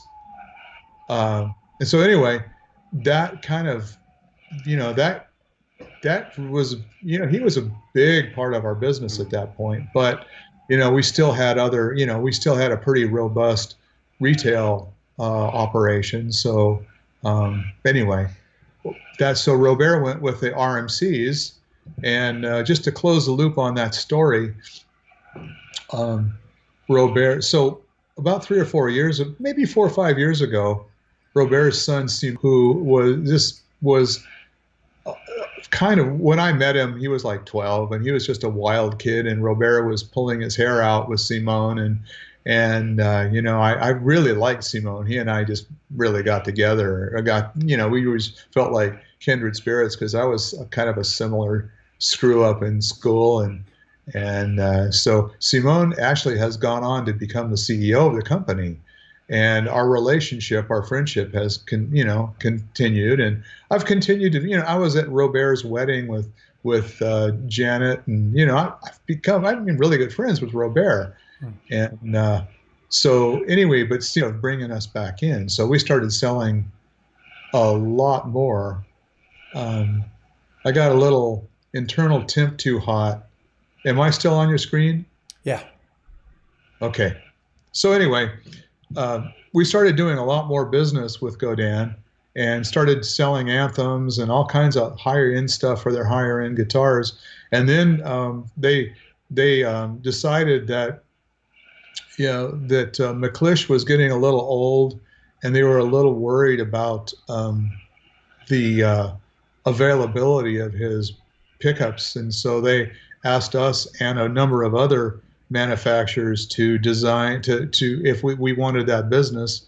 And they asked us and a number of other, did I say that right? I just repeated myself. And anyway, so we threw our hat into that ring, and after about 6 months of design, we actually succeeded in acquiring their business. So so they are phasing out all RMCs as of about 6 months ago and moving forward. I noticed that. Does that? Oh yeah, that's right. No, just keep talking. I'll just have to reset my camera. You can still hear me, right? Yes, I can still hear you. I noticed they're phasing those out because so many people use the RMC for the synth because it has an individual pickup for each string. So I noticed that they're kind of phasing those out. Does that mean Godin and not doing that anymore? Is that going to be gone for them? No, it's us now. We have succeed. We won their business, and up until this epidemic hit, we were in full-on production, doing RMC-ish pickups, and we also have developed a number of preamps for their acoustic electrics. So Godin is becoming a big part of our business again, which is fantastic. It's like being back with family. Yeah, and I noticed that they have a guitar with the LB6 and the lyric microphone, and there's something else, right? I'm missing. Oh, the preamp. There's an Doyle Dykes model that we did. Yeah. So why did they use the LB6 in that and not why didn't they just go with the Anthem? The LB6 is just ballsy. And an Anthem is more microphone-like. So it doesn't have quite that direct coupled ballsy thing. And Doyle's a percussionist. Doyle is amazing. His dynamics are incredible, and he's just been one of those guys that started with the LB6 way back when, and he loves it. So we really went with the LB6 out of accommodation with Doyle. Yeah, I'd love to. You can't see me right now because my camera. I use a DSLR, so it's overheated. So I've just turned it off for a few minutes. So don't worry about the fact. I'll just leave you on the screen. Okay, great. So let's backtrack because obviously you make many different pickups, but the Anthem is so popular. So I'd love to hear more. Like, how did the anthem? I think I've heard some stories. I heard a story where someone presented you another pickup, and you said, oh, what's the one that's like the frap became the Oh, um the talisman. no, there's the other one. I was just talking to Maury about it. He sells. It's the one that's built this. Hmm. It's the square sensors with the preamp built in. You have to glue it inside. Well, that I think is a talisman. The frap talisman slash talisman frap turned into the talisman, and the sensors they're little rectangular boxes, and you have to glue them inside underneath the bridge plate. It's called the Amulet, Yes, that's it. The amulet. amulet by Trans Audio. Is that It a was, true story that someone brought you that and you or Jackson Brown brought you that and you said, "Oh, I've got to beat that." Is that true?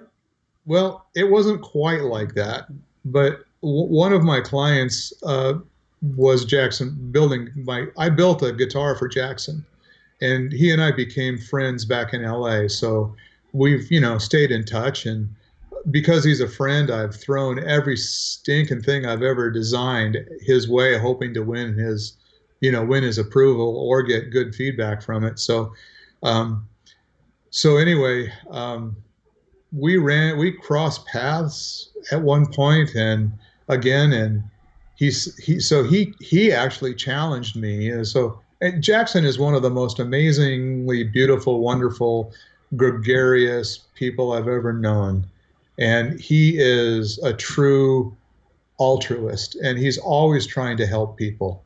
And so he was telling me, so he said, I would love to help you. If you're up for it, I'll help you. We need to design something that isn't an undersaddle pickup, isn't a LB6 that can go in, can replace this amulet or trance or frap system that he used that is less expensive and isn't such a heartache. So the idea was to basically make a robust, easy to use version of what he was using. And that actually turned into the I-beam, which he never actually adopted, but that was the beginnings of the I-beam, which I think was one of our first really good non-undersaddle or saddle pickups. So I owe that one to Jackson. So he was another one of my angels, and to this day still is. Yeah, yeah. I'm just bringing myself on my webcam. Give me 1 second. There we go. All right. So before, okay, you had that pickup before the anthem. Yes. Okay. So can you give us some information about the backstory of the anthem and why that was created and how it was created? Yeah, this was pretty good. Another painful episode for me and our company. Um, at that time, we had an undersaddle pickup. I think it might have been the ribbon transducer for a while, which turned into the Element, which is still our best undersaddle pickup. And we were Breedlove was a customer at that point, and so there was a guy that used to own Breedlove called Pete Newport, who was the heir to Newport Cigarettes, scion to Newport, and he was really, they called him Crazy Pete, and for good reason. And he was always doing pranks, and he was really something. So one NOM show, well, at the NOM show, we would usually, companies would usually address companies that they sell to, their salespeople before the show started. So anyway, Pete wanted me to come and address his group, and he was very specific about the time. He said, "Can you be here at like 9:30 sharp?" And I said, "Okay, sure." He said, "Okay, remember 9:30 sharp." So anyway, I show up at 9:30 sharp, and there's Rob Ketch from Fishman addressing the salespeople about the Aura, and we didn't have anything like that, and it was like, oh dang!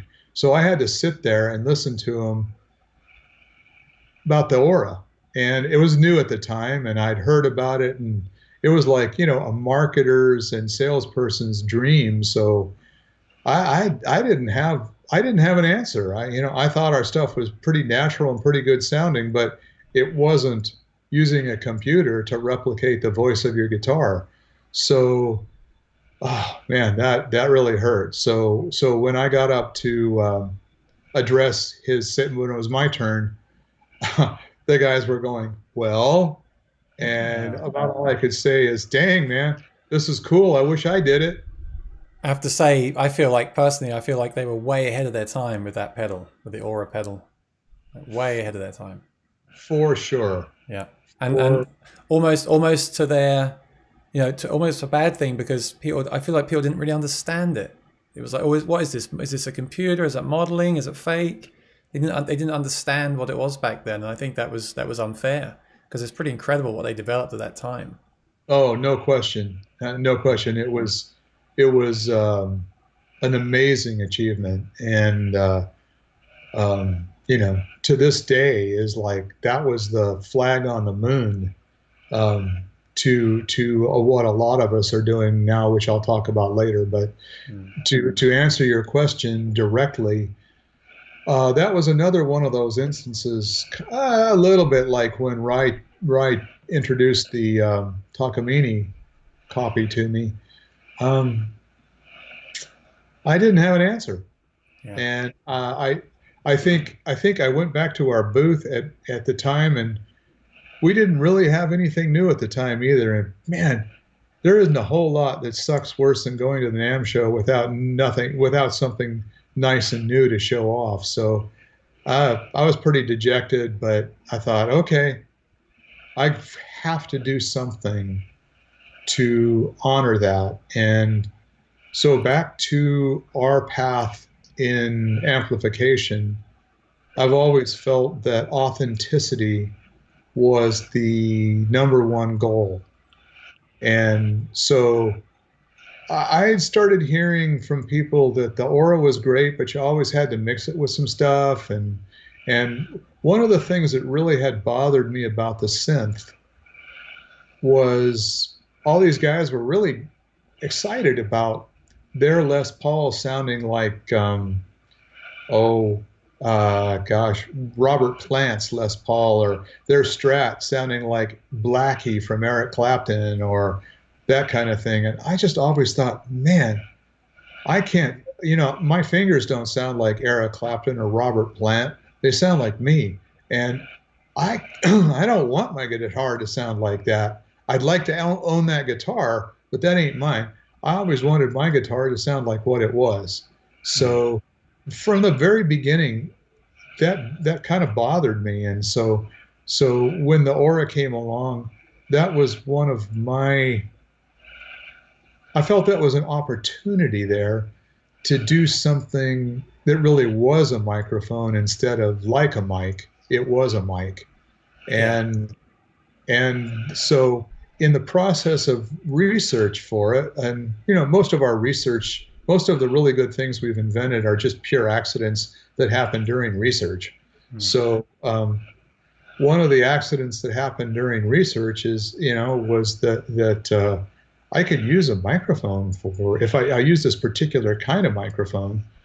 I could, I love they're called oh gosh,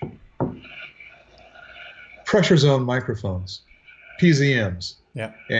And they're the kind of thing that you put on a conference table, and the microphone diaphragm's a millimeter off the table surface. And they work on the theory of reflection. Sound reflects off of everything. And so if a sound wave bounces off the table, they hit what they call a boundary or a pressure zone. And that pressure zone is carried like a couple thousandths of an inch along the boundary of the table, and it goes to the microphone without the normal fall off of a regular microphone, which Yeah. is logarithmic from the point. So anyway, it averages. And so I thought, okay, what if I used a noise canceling capsule to kill the body, but put the microphone in the pressure zone? So the mic on the Anthem is a PZM. Um, But but sorry. At this point, though, you had the element already, right? The oh element yeah. was already around, and so just to backtrack briefly, where did the element come from? Why did you make the element the way that it is?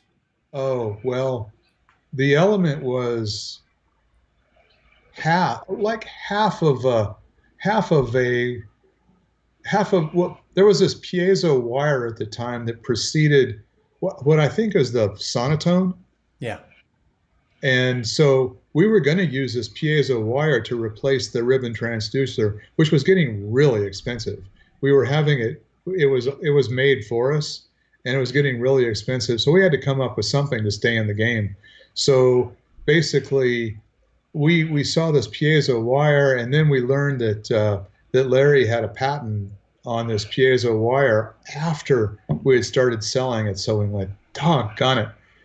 And so we decided, so with a little bit of scratching our heads, we decided that we could fillet this thing and that we could use some of the ideas within the piezo wire and create an undersaddle pickup with it. And so basically, to create a pickup, you have to have a shield, a ground, an electrode that's positive, so some insulation between the ground and the positive, a positive electrode, and usually there's electrode on your piezo or piezo film. And then um, you have to have a shield on top of that also or something to protect that from the shield or ground. So there's a lot of stuff in the stack up. So Fishman had their matrix at the time, which had all those elements in it. And one of the in any pickup, the place where a pickup is going to fail first is the ground. And so, and then that's when you get that big hum. The Yes. positive doesn't fail very often. An outright failure of a piezo pickup is either going to be a single string and a multi-string pickup, or you're going to get ground failure and hum. So I just did a stream last week on a Facebook group, and the guy had that exact problem. Yeah, yes, that can be quite common, can't it, with some pickups? Yeah. yes, and so usually the ground attachment is made from the ground of the wire, the shield of the wire, to the ground electrode in the pickup, and then it's covered with heat shrink. And so that's a mechanical. Well, that's a solder connection. It's not a mechanical connection. It's solder. Solder is a bad way to connect anything mechanically.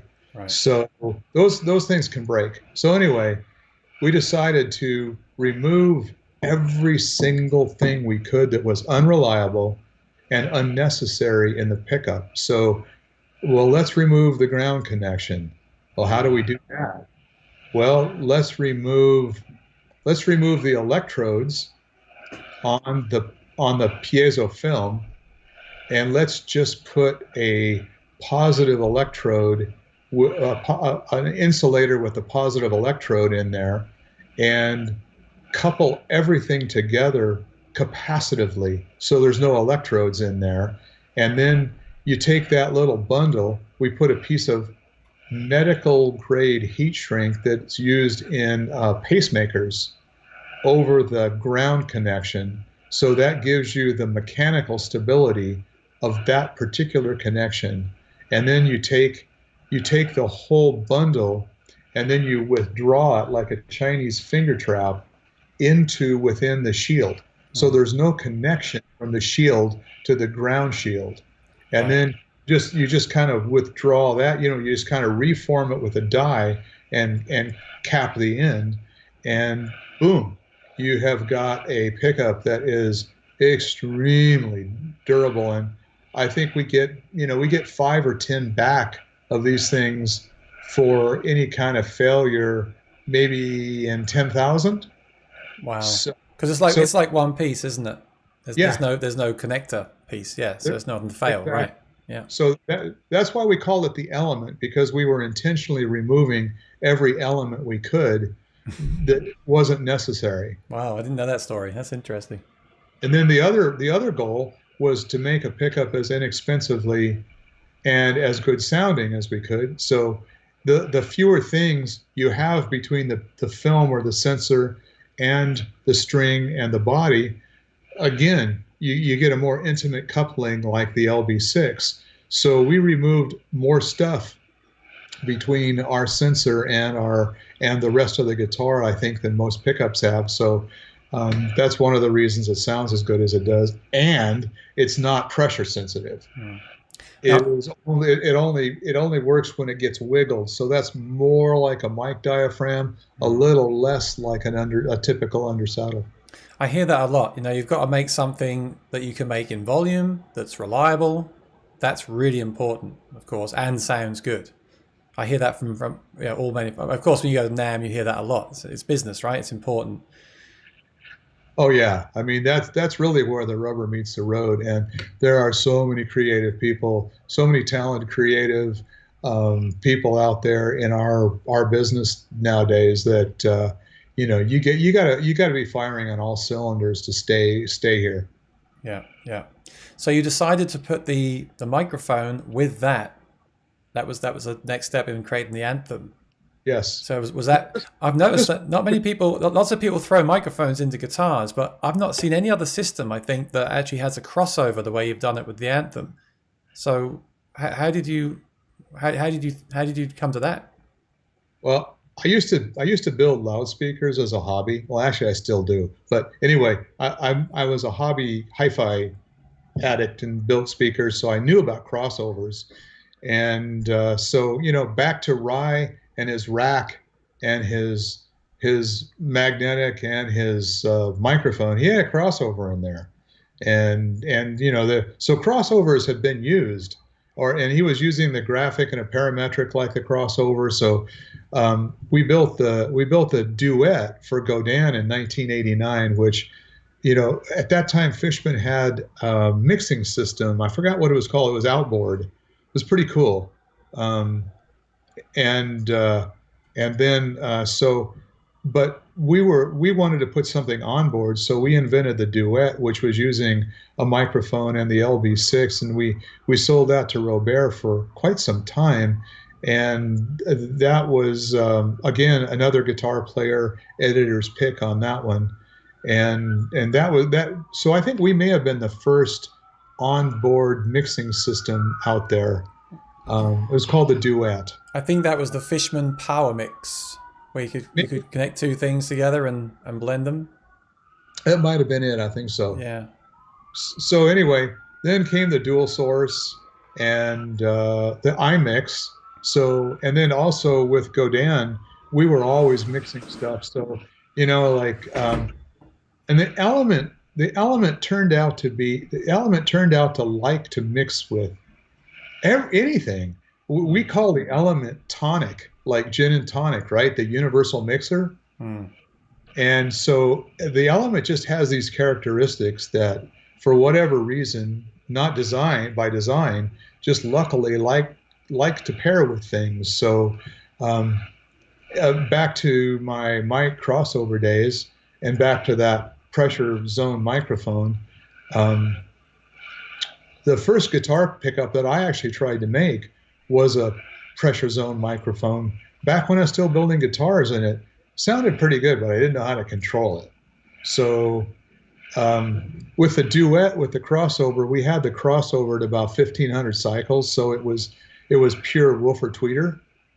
Hmm. But the improvement that the Anthem mic using a PZM and the noise canceling aspect of it brought to the table was that it canceled the guitar body inside of the guitar body, which any of you guys out there that have tried to put a microphone inside of a guitar know that it sounds like a lug nut rattling around inside of a Volkswagen hubcap.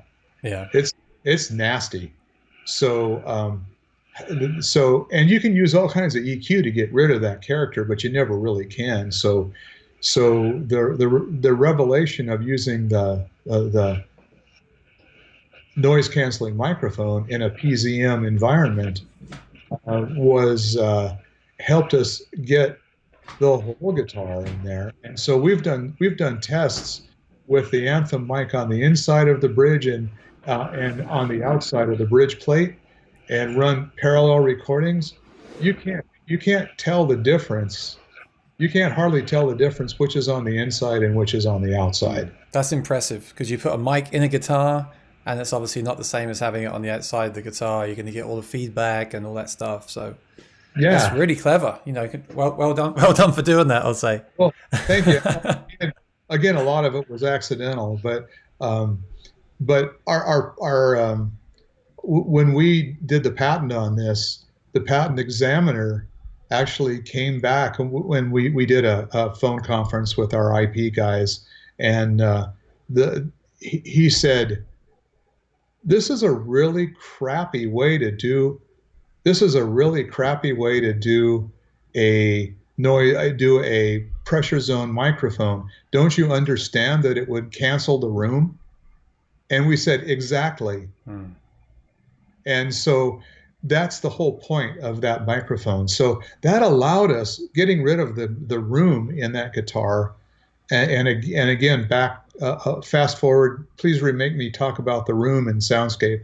But getting rid of the room allowed us to not have to do that massive EQ and then run the thing down to the point, nearly the point of feedback. So we kind of did a Thelma and Louise with the crossover, but we didn't drive the car off the edge of the cliff. And we took the crossover down to 250, which is just above the feedback problem for most acoustic guitars, and then just brick walled the thing with a crossover filter.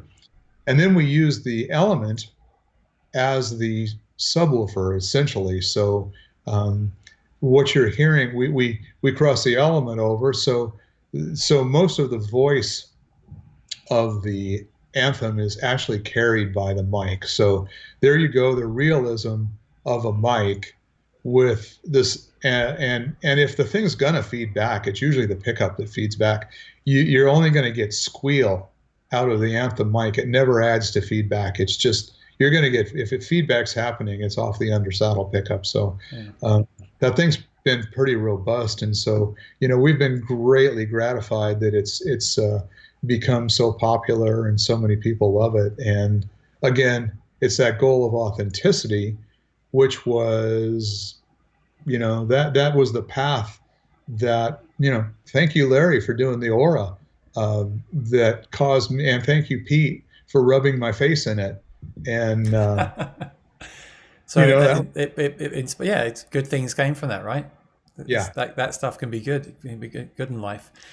I just don't understand why more people don't do the crossover. I don't really see it anywhere else. I know the guy from the Grateful Dead does it externally, I believe, but not many people do that. They just slap the mic on top, and it never sounds as good as like the Anthem does for me. Well, it's not easy to do a crossover. It is a crossover in speakers and crossover in everything. It's a massive sonic element, and I'm super proud of our analog electronics. We've since enhanced and improved our analog chops, and I really feel like we've embraced all discrete, and just like the classic recording consoles and vintage equipment, and we're doing things with discrete electronics, and we have our own transistor grader in house that we grade all transistors, and by the way, just quick on that, we do 100% testing on everything we make. Everything, every pickup, every preamp, anything gets 100% tested before it ships out. Yeah. That's great. So the Anthem, do you still work on developing that? Is there like a way there might be another version, or is that kind of a standard now? Well, that has become before the soundscape. I feel like back to that baby bathwater equation. The Anthem. So we went on and we did the lyric, which is the Anthem without the undersaddle pickup, And Sean Watkins has been using that for quite some time. And, in the right guitar, in the right environment, with the right amount of control, you can succeed with that without the need for an undersaddle pickup. And that's been pretty popular with us also. But again, it, it, it sucks in some guitars. It's so it's like it's a little hit and miss. In the guitar that it works in. Jonathan Weaver with the Dixie Chicks and Winona, he uses it. But you got to be a high level practitioner, and you have to be willing to experiment a little bit. But it's a good system. But anyway, so we're not developing those any further. Those are just they are what they are, and so that was again robust, no feedback or minimal feedback, and great sound. How do you get all that in one ball? So prior to Soundscape, I feel that was is the most successful combination of those attributes that we have accomplished. Yeah, and we'll get to Soundscape real soon. But I think for me, what I've seen, because I went on a journey, I had the Anthem in the guitar, and I love that sound. Like for a plugged-in sound, just incredible. But I also got into Martin guitar at the same time, and I wanted to find a pickup which sounded like the Anthem but didn't have much in the guitar. Oh, yeah. And that doesn't exist. Let me just tell you, if you're watching now, this is when external pedals come into play. This is when you go to forums and they say install a K&K or passive pickups, which are great. They can be great, but they do take more work. And maybe the Soundscape and things like that will let us offload some stuff. I mean, I'm thinking maybe like for people that don't want to mess with their saddle, they could use the Lyric mic and use it with a Soundscape. And again, we'll get to what the Soundscape is real soon. But I guess that's where I'm going. There's a big pull between some players that they just don't want stuff in the guitar. They don't want to mess with they want a bone saddle, but they still want a great plugged-in sound. So what are your thoughts on that? Wow, that is really a great question. I was almost afraid to bring it up, but I just feel like a lot of people think about this stuff, so I'd like to discuss it a little bit with you. This is a fantastic and phenomenal question. As a guitar maker, going back to the LB6 came about because I couldn't, in my heart, bring myself to put an ounce of weight on the inside of an acoustic guitar and kill it. So, from the early days, and I've had people bring guitars to me back in the day and even recently where they wanted me to put a pickup in, and I've just told them no. Wow. I won't do it. You shouldn't play this guitar on stage. Keep it for recording. So anyway, my heart is really with and respects the acoustic guitar, and so we still do build some onboard preamps for lower, not the low cost guitars, but what I would consider bar guitars, working man's guitars, that kind of thing. And which, I think they're really nice little preamps. But maybe 8 or 10 years ago, we started being kind of militant about not cutting the guitar. So that was when we came, the Anthem was along those lines, and we convinced Breedlove to stop putting side mount preamps in their $2,000 guitars, and so we're definitely a proponent of that approach, and I believe the onboard preamps do have a place in the market, and there's people that love those, and so there you are. We still build. I want to show you this. You've seen these, right? Oh, wow. It's a Rain Song. It's their new vintage series, but it's got... I don't like cutting holes either, but, it has its place. A stage guitar with this can be very useful. Right? Oh, I need to fix my camera again.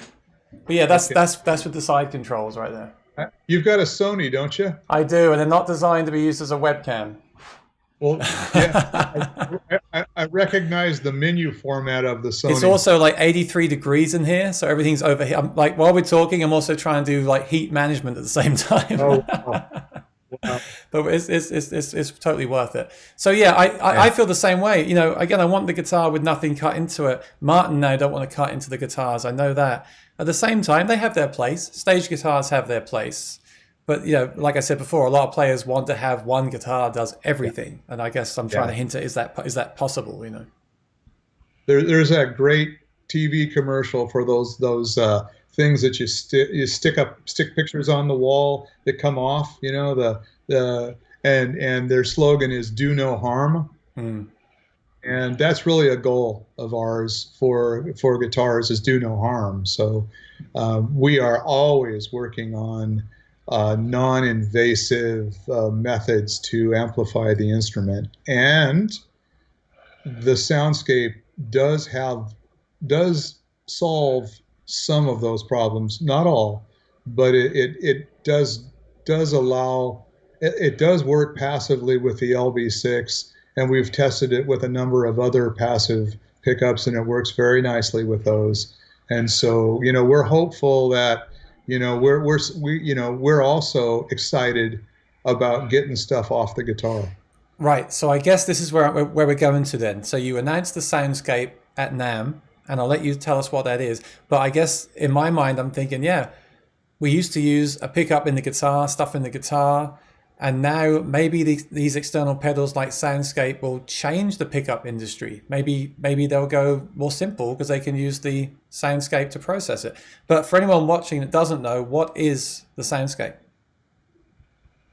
Well, very first of all, this is it. Mm. This is a pedal. Soundscape is a pedal that allows you to plug your guitar into and then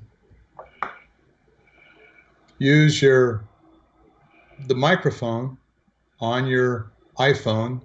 Um, it's going to take us a little while, especially now that the epidemic thing, to get the other version. Gosh, how could I miss that? How could I have drawn a blank on the other operating system other than Apple? Android? Android? And Yeah. thank you. Yeah. So it's going to take us a while to get you Droid guys happy. But anyway, you take your phone and you put your phone on the edge of a table, and it's also an app-based system. So you turn on your phone, you've got your pickup plugged into the box, and you put your phone on the end of a desk or something like that, guitar about 6 or 8 inches away from it, pointed at roughly the 14th, 16th fret area, and then you tap on the top a little bit, you strum a little bit, you play some open chords, and then you play some scales. And the phone learns the acoustic response of your guitar by what's called FFT, fast Fourier transform. It's the same. It's the way you would just get a graph of the acoustic guitar on a screen if you were a builder and analyzing that. So anyway, that goes in your phone. So then via Bluetooth, the signal from your pickup is also connected to your phone. The big aha moment came when we realized how much processing power the phone had, and that we didn't have to do all the heavy lifting in the pedal. We didn't have to build a computer. We didn't have to build a cray into a pedal to do all this. So anyway, the signal goes from your pickup via Bluetooth to the phone. Then the phone does a bunch of math and algorithms and stuff that we have developed to the two signal, and does a sum and difference, a comparison, and then it creates a file that's actually a filter. Then it sends that filter back to the Soundscape box where it lives. And then when the pickup goes through this filter, it's applied real time to the pickup, turning your pickup system into largely what the phone heard. So you're creating an impulse response, right? Are you Yes. using those? Are you trying to stay away from the phrase impulse response? In, Well, not no? really. We have done a lot of stuff in the process and the processing of the signal that's not impulse response. Um, One of the key pieces. So, would it be helpful for me to do just a really quick overview of what an impulse response is for everybody? Yeah, I actually, it's funny because, like I said earlier, the aura, they didn't say impulse response. And I think they should have done because, and the reason I bring it up now is that I use things like the Kemper and the Helix, and impulse Yeah, responses are so, it's the new thing, isn't it? So I feel like people should know for, what they are to not be afraid for of sure. them. So how would you sum up impulse response to someone that doesn't know anything about that?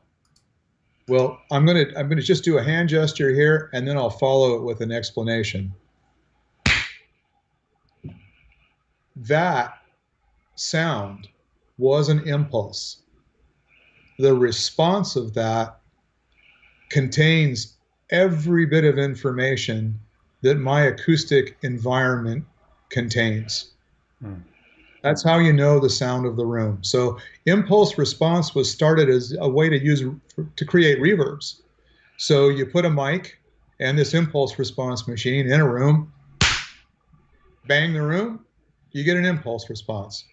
Impulse response is room response. So one of the key advancements that I feel we've made with the soundscape is we have taken, well, let me back up just a little bit. So you get an impulse response, you put a guitar in the room with a microphone, and you play the guitar. You get guitar and you get room. So one of the criticisms that we'd heard from impulse response users is number one, how finicky it is to get that recording. Number two, they always feel a little far away, like where's the attack? It's just a little divorced from that. And so the reason for that is the impulse response you get when you in I'm sorry. Um, the impulse response that you get when in that room is the guitar and the room mix. And then also your environment needs to be rather pristine, and it's difficult. And so we wanted to take a bit of the room out and bring the user closer to the body of the guitar so it would respond through the speakers like that leading edge would be there. They felt comfortable with it. It came back from the speakers as, ah, yeah, there's my guitar. And so we actually partnered with a Dr. Jonathan Abel from Stanford. He brought a piece to us that we have licensed from him and are using in our process that moved the room somewhat out of the equation and allowed us to get 10 out of 10 good responses with our phone. Hmm. Whereas before, using the traditional methods of creating impulse responses, oh man, it was a crapshoot. And we were getting a couple that were good, but the other 8 out of 10 would be awful. And so anyway, about a year ago, we heard about and partnered with Dr. Abel, and Jonathan Abel is a professor of artificial intelligence um, at Stanford and also the co-founder of Universal Audio. Oh, wow. Yeah. So, yeah, this guy's a big dog and he knew his stuff. Hmm. And so he brought the piece to us that allowed us to make the response more intimate and way more robust. So you might not like all 10 of the 10 you do, but they're all going to be useful. There's something in the electric guitar world where, like myself, I really like for recording the modeling of the amps and things, but people talk about amp in the room. They want to have an amp in the room, and what they hear from an impulse response is the mic in front of the cab. And I guess what you're talking about is for the acoustic world as well. They want the attack. That's why a lot of people use the Anthem now. They want that organic attack. So you're saying you can kind of compromise and get somewhere in the middle, right? You can have both of those things with your pedal. Uh, I, I think, yeah, well, yes, yes, for sure. The response, the response of the thing, it's illogically good. It like when we started on this, our lead engineer just said, "Hey, what if we could use the phone? Mm. What if we could use the phone to, analyze the guitar with?" And then, I was like, "Psh, yeah, right." And he just kept harping on that. So I really owe it to him for pushing, keeping championing this idea because it's been a long, long, long, long trail to get to where we are right now. But we're getting to the point where at NAMM it was still, it needed some work. And when we came back from NAMM, it needed some massage, and so the thing that we've done that was so that I'm amazed at our team from we have assembled a team from around the world. We have guys we have guys on every continent, and some guys in Menlo Park, and that have brought all kinds of pieces to us. But to use the phone, we could not use the traditional method of creating an impulse response. So we had to develop our own way of creating an impulse response. So in that process, we were able to, number one, remove some of the room from the equation, and number two, um, utilize the phone to do the heavy lifting and the math. Mm. So is this basically, could I say this is your answer to Aura? I would say it's inspired by Okay. Aura for sure. And my answer to Pete, Hmm. and with Pete Newport with Breedlove, and so I, this actually stems from a more deeper concept, and this was the first real product the first full on digital product we made. But it's been apparent to me for years that no matter how good our analog stuff was, the fact is that mostly in most any studio you go into, even in Nashville these days, most of the really good analog stuff is just there for show, and they're using plugins. Yeah. And so, I could see that, and I was feeling a little bit like a blacksmith at the turn of the century. So 5 or 6 years ago, we decided that we had to at least dip our toe into digital. And so our first digital product was a reverb in the Synapse speaker. And people liked that so well, we decided to turn that into a pedal. And so that was our first digital product. And so we tuned all the code and the algorithms and stuff in that reverb. It wasn't I Most of the off the shelf reverbs you get are pretty gross. So we customized that one. And so then we went on and did a chorus and a delay, and so that was our first foray into digital. But the whole point of going digital was that I I'm sure there's still going to be great pickups invented, and it just by themselves. But I was feeling like I didn't know where to go anymore Hmm. with just pickups. I'd been working on stuff and hitting these brick walls, and not being, not really making any contribution to the art. And so I thought, okay, it was time to invest in becoming a digital capable company. and largely for the people that have invested their lives in joining our company.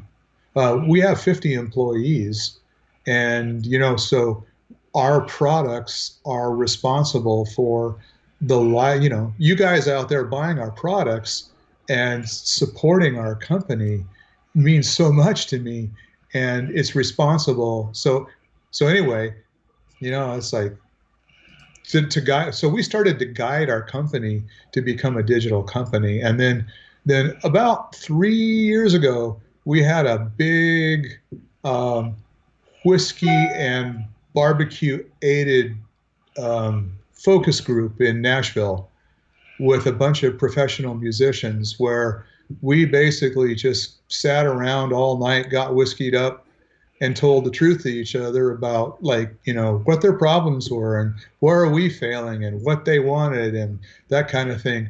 And the thing that kept coming up was impulse response. And one of the guys in the room, Carl Miner, had toured with Marcus Mumford, and I'd seen him on the Grammys, and I knew Marcus Mumford was using the Fishman pickup, and I heard him, and I'm going, "Dang, man, that guitar sounds really good." And so it turns, Carl told me that Marcus had been using impulse response, and I'm like, "Oh, okay." And so it was just the whole room was like, "Okay, that's it." And so basically coming back from that, uh, digital's not magic. It's like a camera is not magic. You got to have an idea of what you're shooting. You got to have a concept in your head of what the image is going to look like when it's printed or when it's on the web. So that comes from here and your heart and your soul. So the thing I learned is digital is not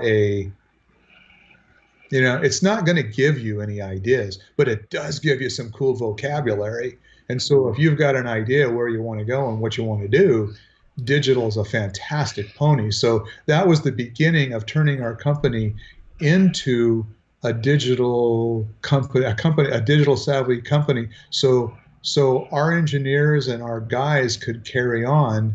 Um, and, obviously, I've got a shelf life. Everybody's got a shelf life.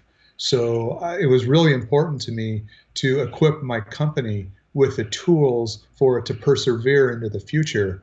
And so our soundscape is the very first fully digital um, representation of that. So Soundscape is you looking to the future. And I think it's fascinating because I follow the Helix and the Kemper and all these players, and sometimes there's a constant throw again between, oh, I just want to play a real amp, or I want to use the Kemper and use in-ears. And we're in this kind of, I feel like we're in this kind of changing time where we keep going back and forth. Maybe with the acoustic world, people will say, I just want to use the Anthem tonight. I want to be all analog. And then someone will say, well, I want to use that with the Soundscape and try this. And I think we're hitting a real turning point now. I think it's exciting, and I think it is the future. And I think it may change everything we've talked about, because maybe in a few years' time, you'll make a new pickup which is more about, more like a body sensor pickup, minimal, where it works in conjunction with the Soundscape. Of course, you'll also get users then saying they don't want to carry a pedal around and they want it in the guitar. So Yeah. you know this. There's many obstacles with all this. I do think digital's the way forward. Of course, the dream is the Soundscape in the guitar with like a body sensor type thing, so there's nothing under the saddle. Even then, people will complain that there's stuff in the guitar, but Yeah. it's this constant kind of juggle, isn't it? And you have to consider things like power and battery life and firmware and all these kinds of things. So I think it's really exciting. And I hope when I try it, what I really want is to enhance the sound. If I can make that Anthem sound even better than it is now, Yeah. that's what I really want. I don't want to change it. I don't want to feel like it's a recording. I still want, but then again, that's just me. Maybe the new wave of acoustic guitarists want to be fully digital. I don't know. That's a whole new conversation to discuss the digital analog world. But it seems like you're starting to blend the Well, two together, which is a good approach, I think. You just brought up something really interesting. If you mind if I touch on it for a moment, is a body sensor with the maybe a passive body sensor with a soundscape pedal or something like that. But one of the things early on I had talked about baby in bathwater. Baby is the great sound of your guitar. Bathwater is a loud, noisy stage and feedback. Hmm. So one of the things I haven't talked about and that I'm really excited about is the feedback module on this pedal. Right here is a knob says anti-feedback. So remember I said we're doing more measurement. Ours is more quantitative than qualitative. We're not trying to sound like a Neumann mic in a church. In fact, we're trying to get the mic closer to the guitar so the attack is right. But still, feedback is a very real problem. So with our measurement, we this measurement thing basically spits out a graph of the acoustic response of the guitar itself.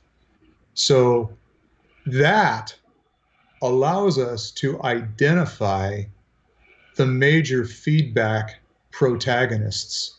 Hmm.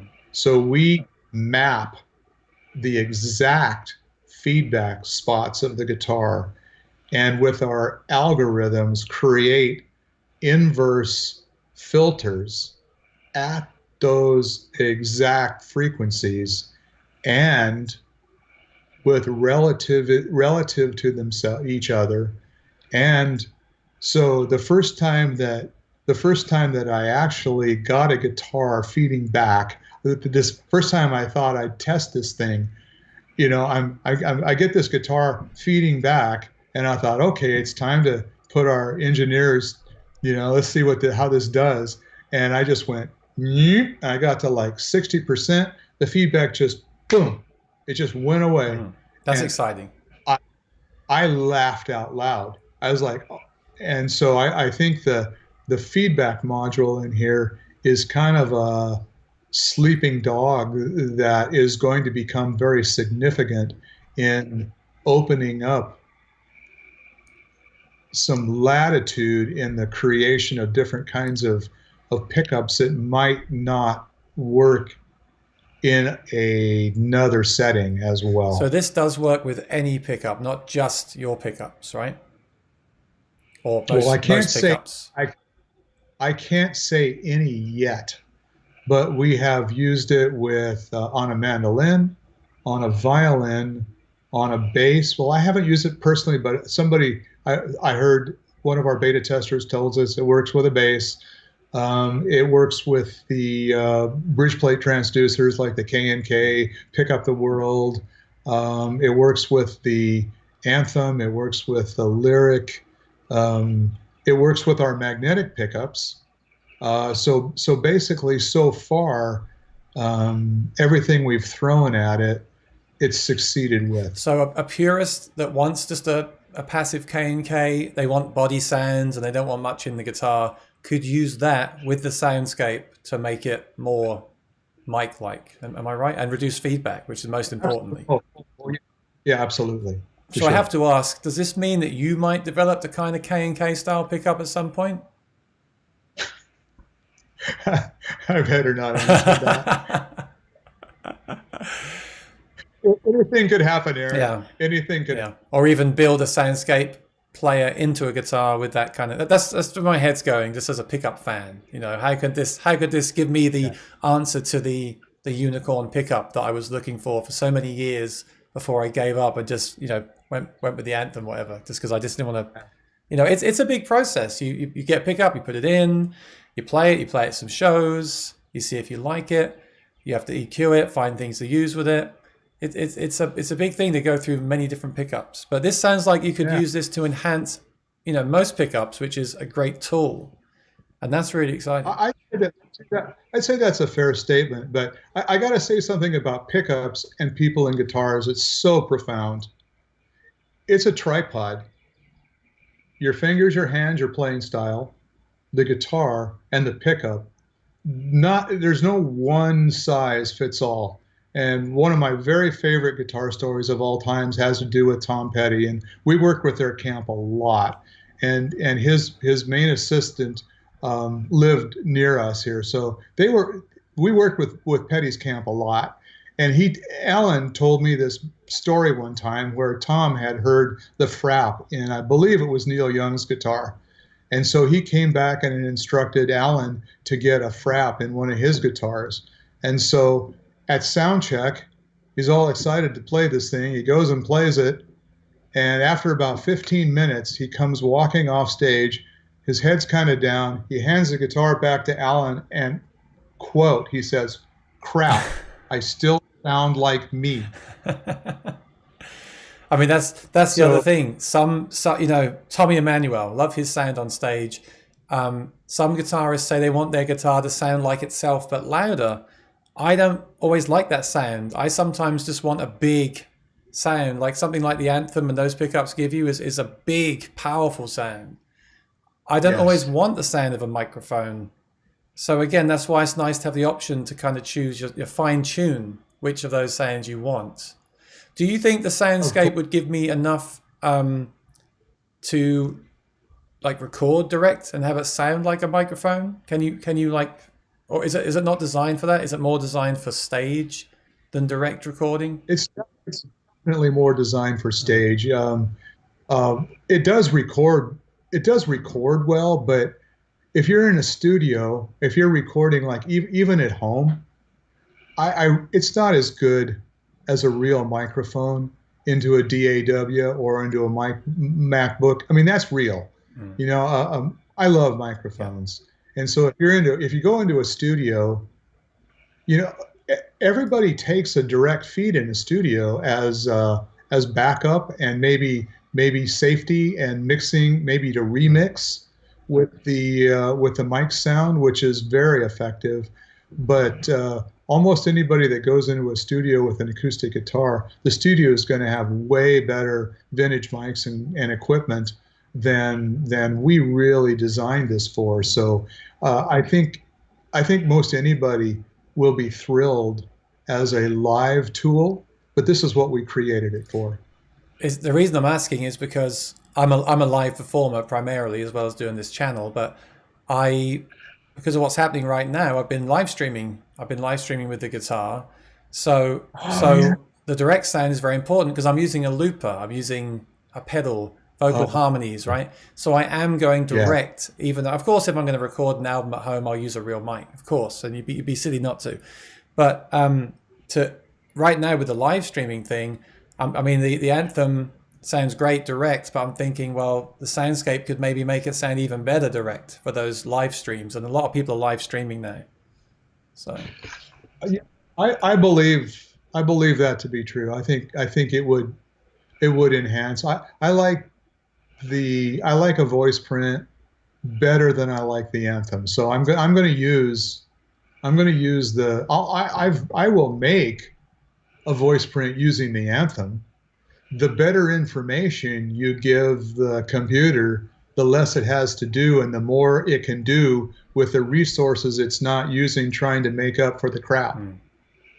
So I'm pretty happy with what I'm hearing from anthems.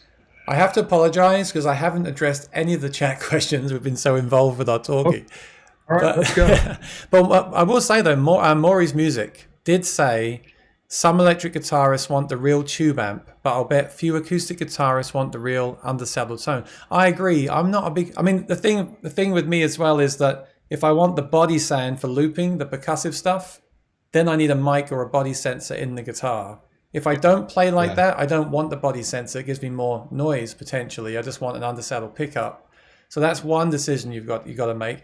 But there's a story we came to last week about John Mayer.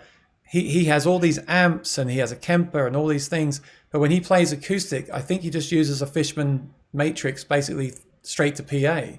I'm surprised that someone who's as into tone as he is hasn't explored impulse responses and other pickup systems. I don't know.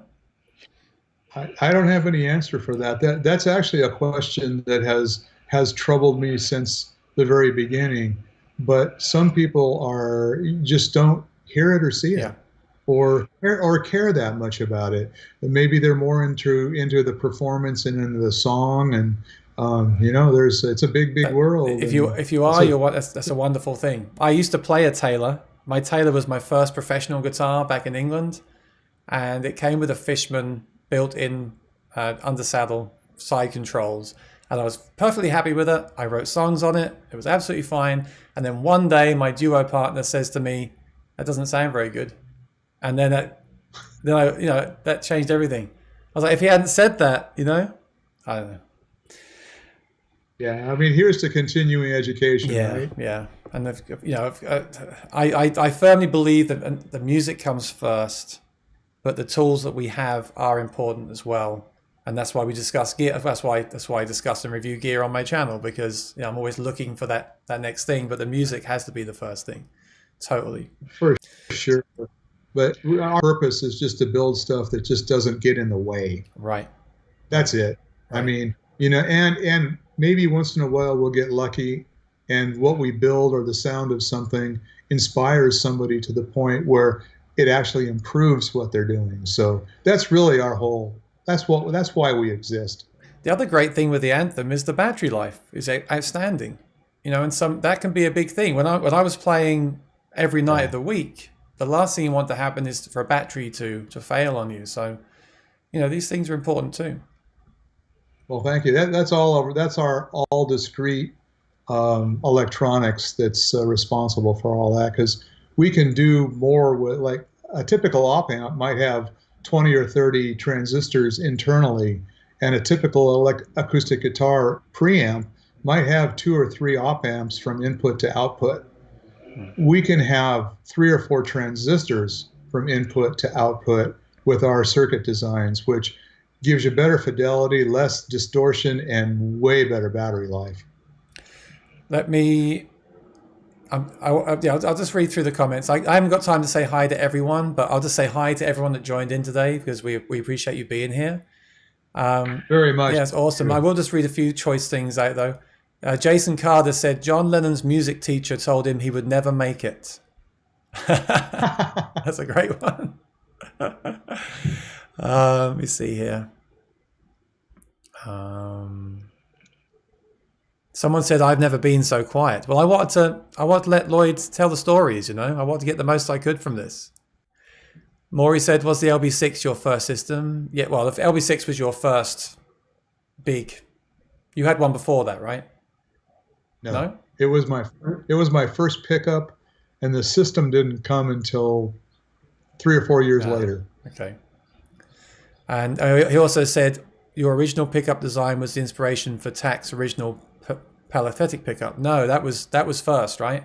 Takamine pickup was first. Well, the original Takamine pickup, I don't believe was the palathetic. Okay. The palathetic was a kind of an under saddle, kind of a precursor of the Fishman thin line or the Barkus Berry. It was a little tray that had piezo crystals in it. The original talk pickup was a beast. It had these cylinders of piezo under each string, about like little mini orange juice cans. They were huge. Oh, there's so many comments. Sorry guys for missing you out.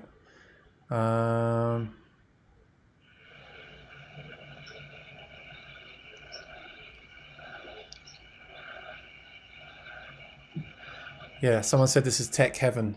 Yeah, it really has been. But like I said, I have I love the acoustic guitar, and it's such a simple, beautiful thing. And to make that come out of a PA system seems like it would be such an easy thing to do, right? But it's not. And I think that's why I chase this. That's why I find it fascinating, and I do think there'll always be a compromise. Unless, like you said, you have a guitar which is completely acoustic and a guitar which is for stage. That's one way to do it. Or you find the thing that works for you and you accept any trade-offs and you don't keep chasing your tail all the time. I do think the technology is important. I think this soundscape is so exciting, but obviously no one's really tried it yet. So I think Right. maybe we can redo this, 6 months after or a year after it's been out, and we can redo Yeah, this when people have that had would a be chance to great. try it and actually have. Because right now, I tried it at NAM, and some people here may be hearing about it for the first time. So we could sit here and talk about it all day. I think it'd be good to come back and do this again and discuss that pedal in detail, because I'm sure by then people have more questions about how it works and how to use it, Sure. right? So I think rather than just sit here and talk about that, I think we'll start to wrap up, because this has been, congratulations. This has been my longest interview at two Oh, hours and 35 minutes. wow. Wow. Well, thank you, Aaron. I appreciate you and your listeners letting me flap my jaw for No, this long. this has been wonderful for me. Again, as a pickup fan, to have someone on here that's been so influential in the industry is absolutely incredible. And I love hearing how you kind of intertwined with other companies and the stories behind all that and how you grew the business. I think it's absolutely fascinating. I do think that digital is the next kind of wave, and I'm really glad that you're embracing it. And Thank what you. I'll say is, to people watching that want to learn more about Soundscape, I'll put links to the product on the bag site in the description. Please subscribe to their YouTube channel, because they'll obviously have demos very soon of the pedal. Please subscribe to my channel, and when I've got a chance to really test it out, I'll give you my opinions too. And if you guys if you start talking to me about it, that you're using it, and then perhaps I'll invite Lloyd back again when we've actually got people in the room that can ask specific questions about the pedal and how Sure. they're using it, to get some specific feedback. That would be great. Feedback's a bad word, right? But yeah, unless there's anything you want to add, I'm going to say thank you so much for giving us your time, and thanks to everyone that watched along. Please feel free to share this with your friends, and yeah, everyone be well, and thank you so much, Lloyd. Well, thank you. And in closing, I would just really like to uh, give you guys, our fans, our customers, Aaron, people that we serve, my heartfelt thank you for supporting us, which allows us to do what we love to do, and that's quite a gift. And I feel so blessed and fortunate to have kind of stumbled or careened into this career. And so thank you very much. Well, Thank you for listening, and thank we're you. glad that you stumbled into it. And don't forget, everyone, there's a bunch of other products and pickups as well we didn't even discuss today. We didn't discuss the Synapse or the Sound or the M80. So go and check out their website. And if you want us to do a follow-up, let us know. We'll do another one, because we did 2.5 hours today, and we didn't even cover all the product line yet. So let's keep in touch. Maybe do some more of these over time. Great, Aaron. And yeah, I'm really excited to see what you come up with next. So thank you so much. Thank, thank you. You're All right. welcome. Thank So you. hang around. I'll end the stream, and I'll say goodbye to you off air. So everyone, thank you for watching. Be well. I'll see you next time. Bye, guys.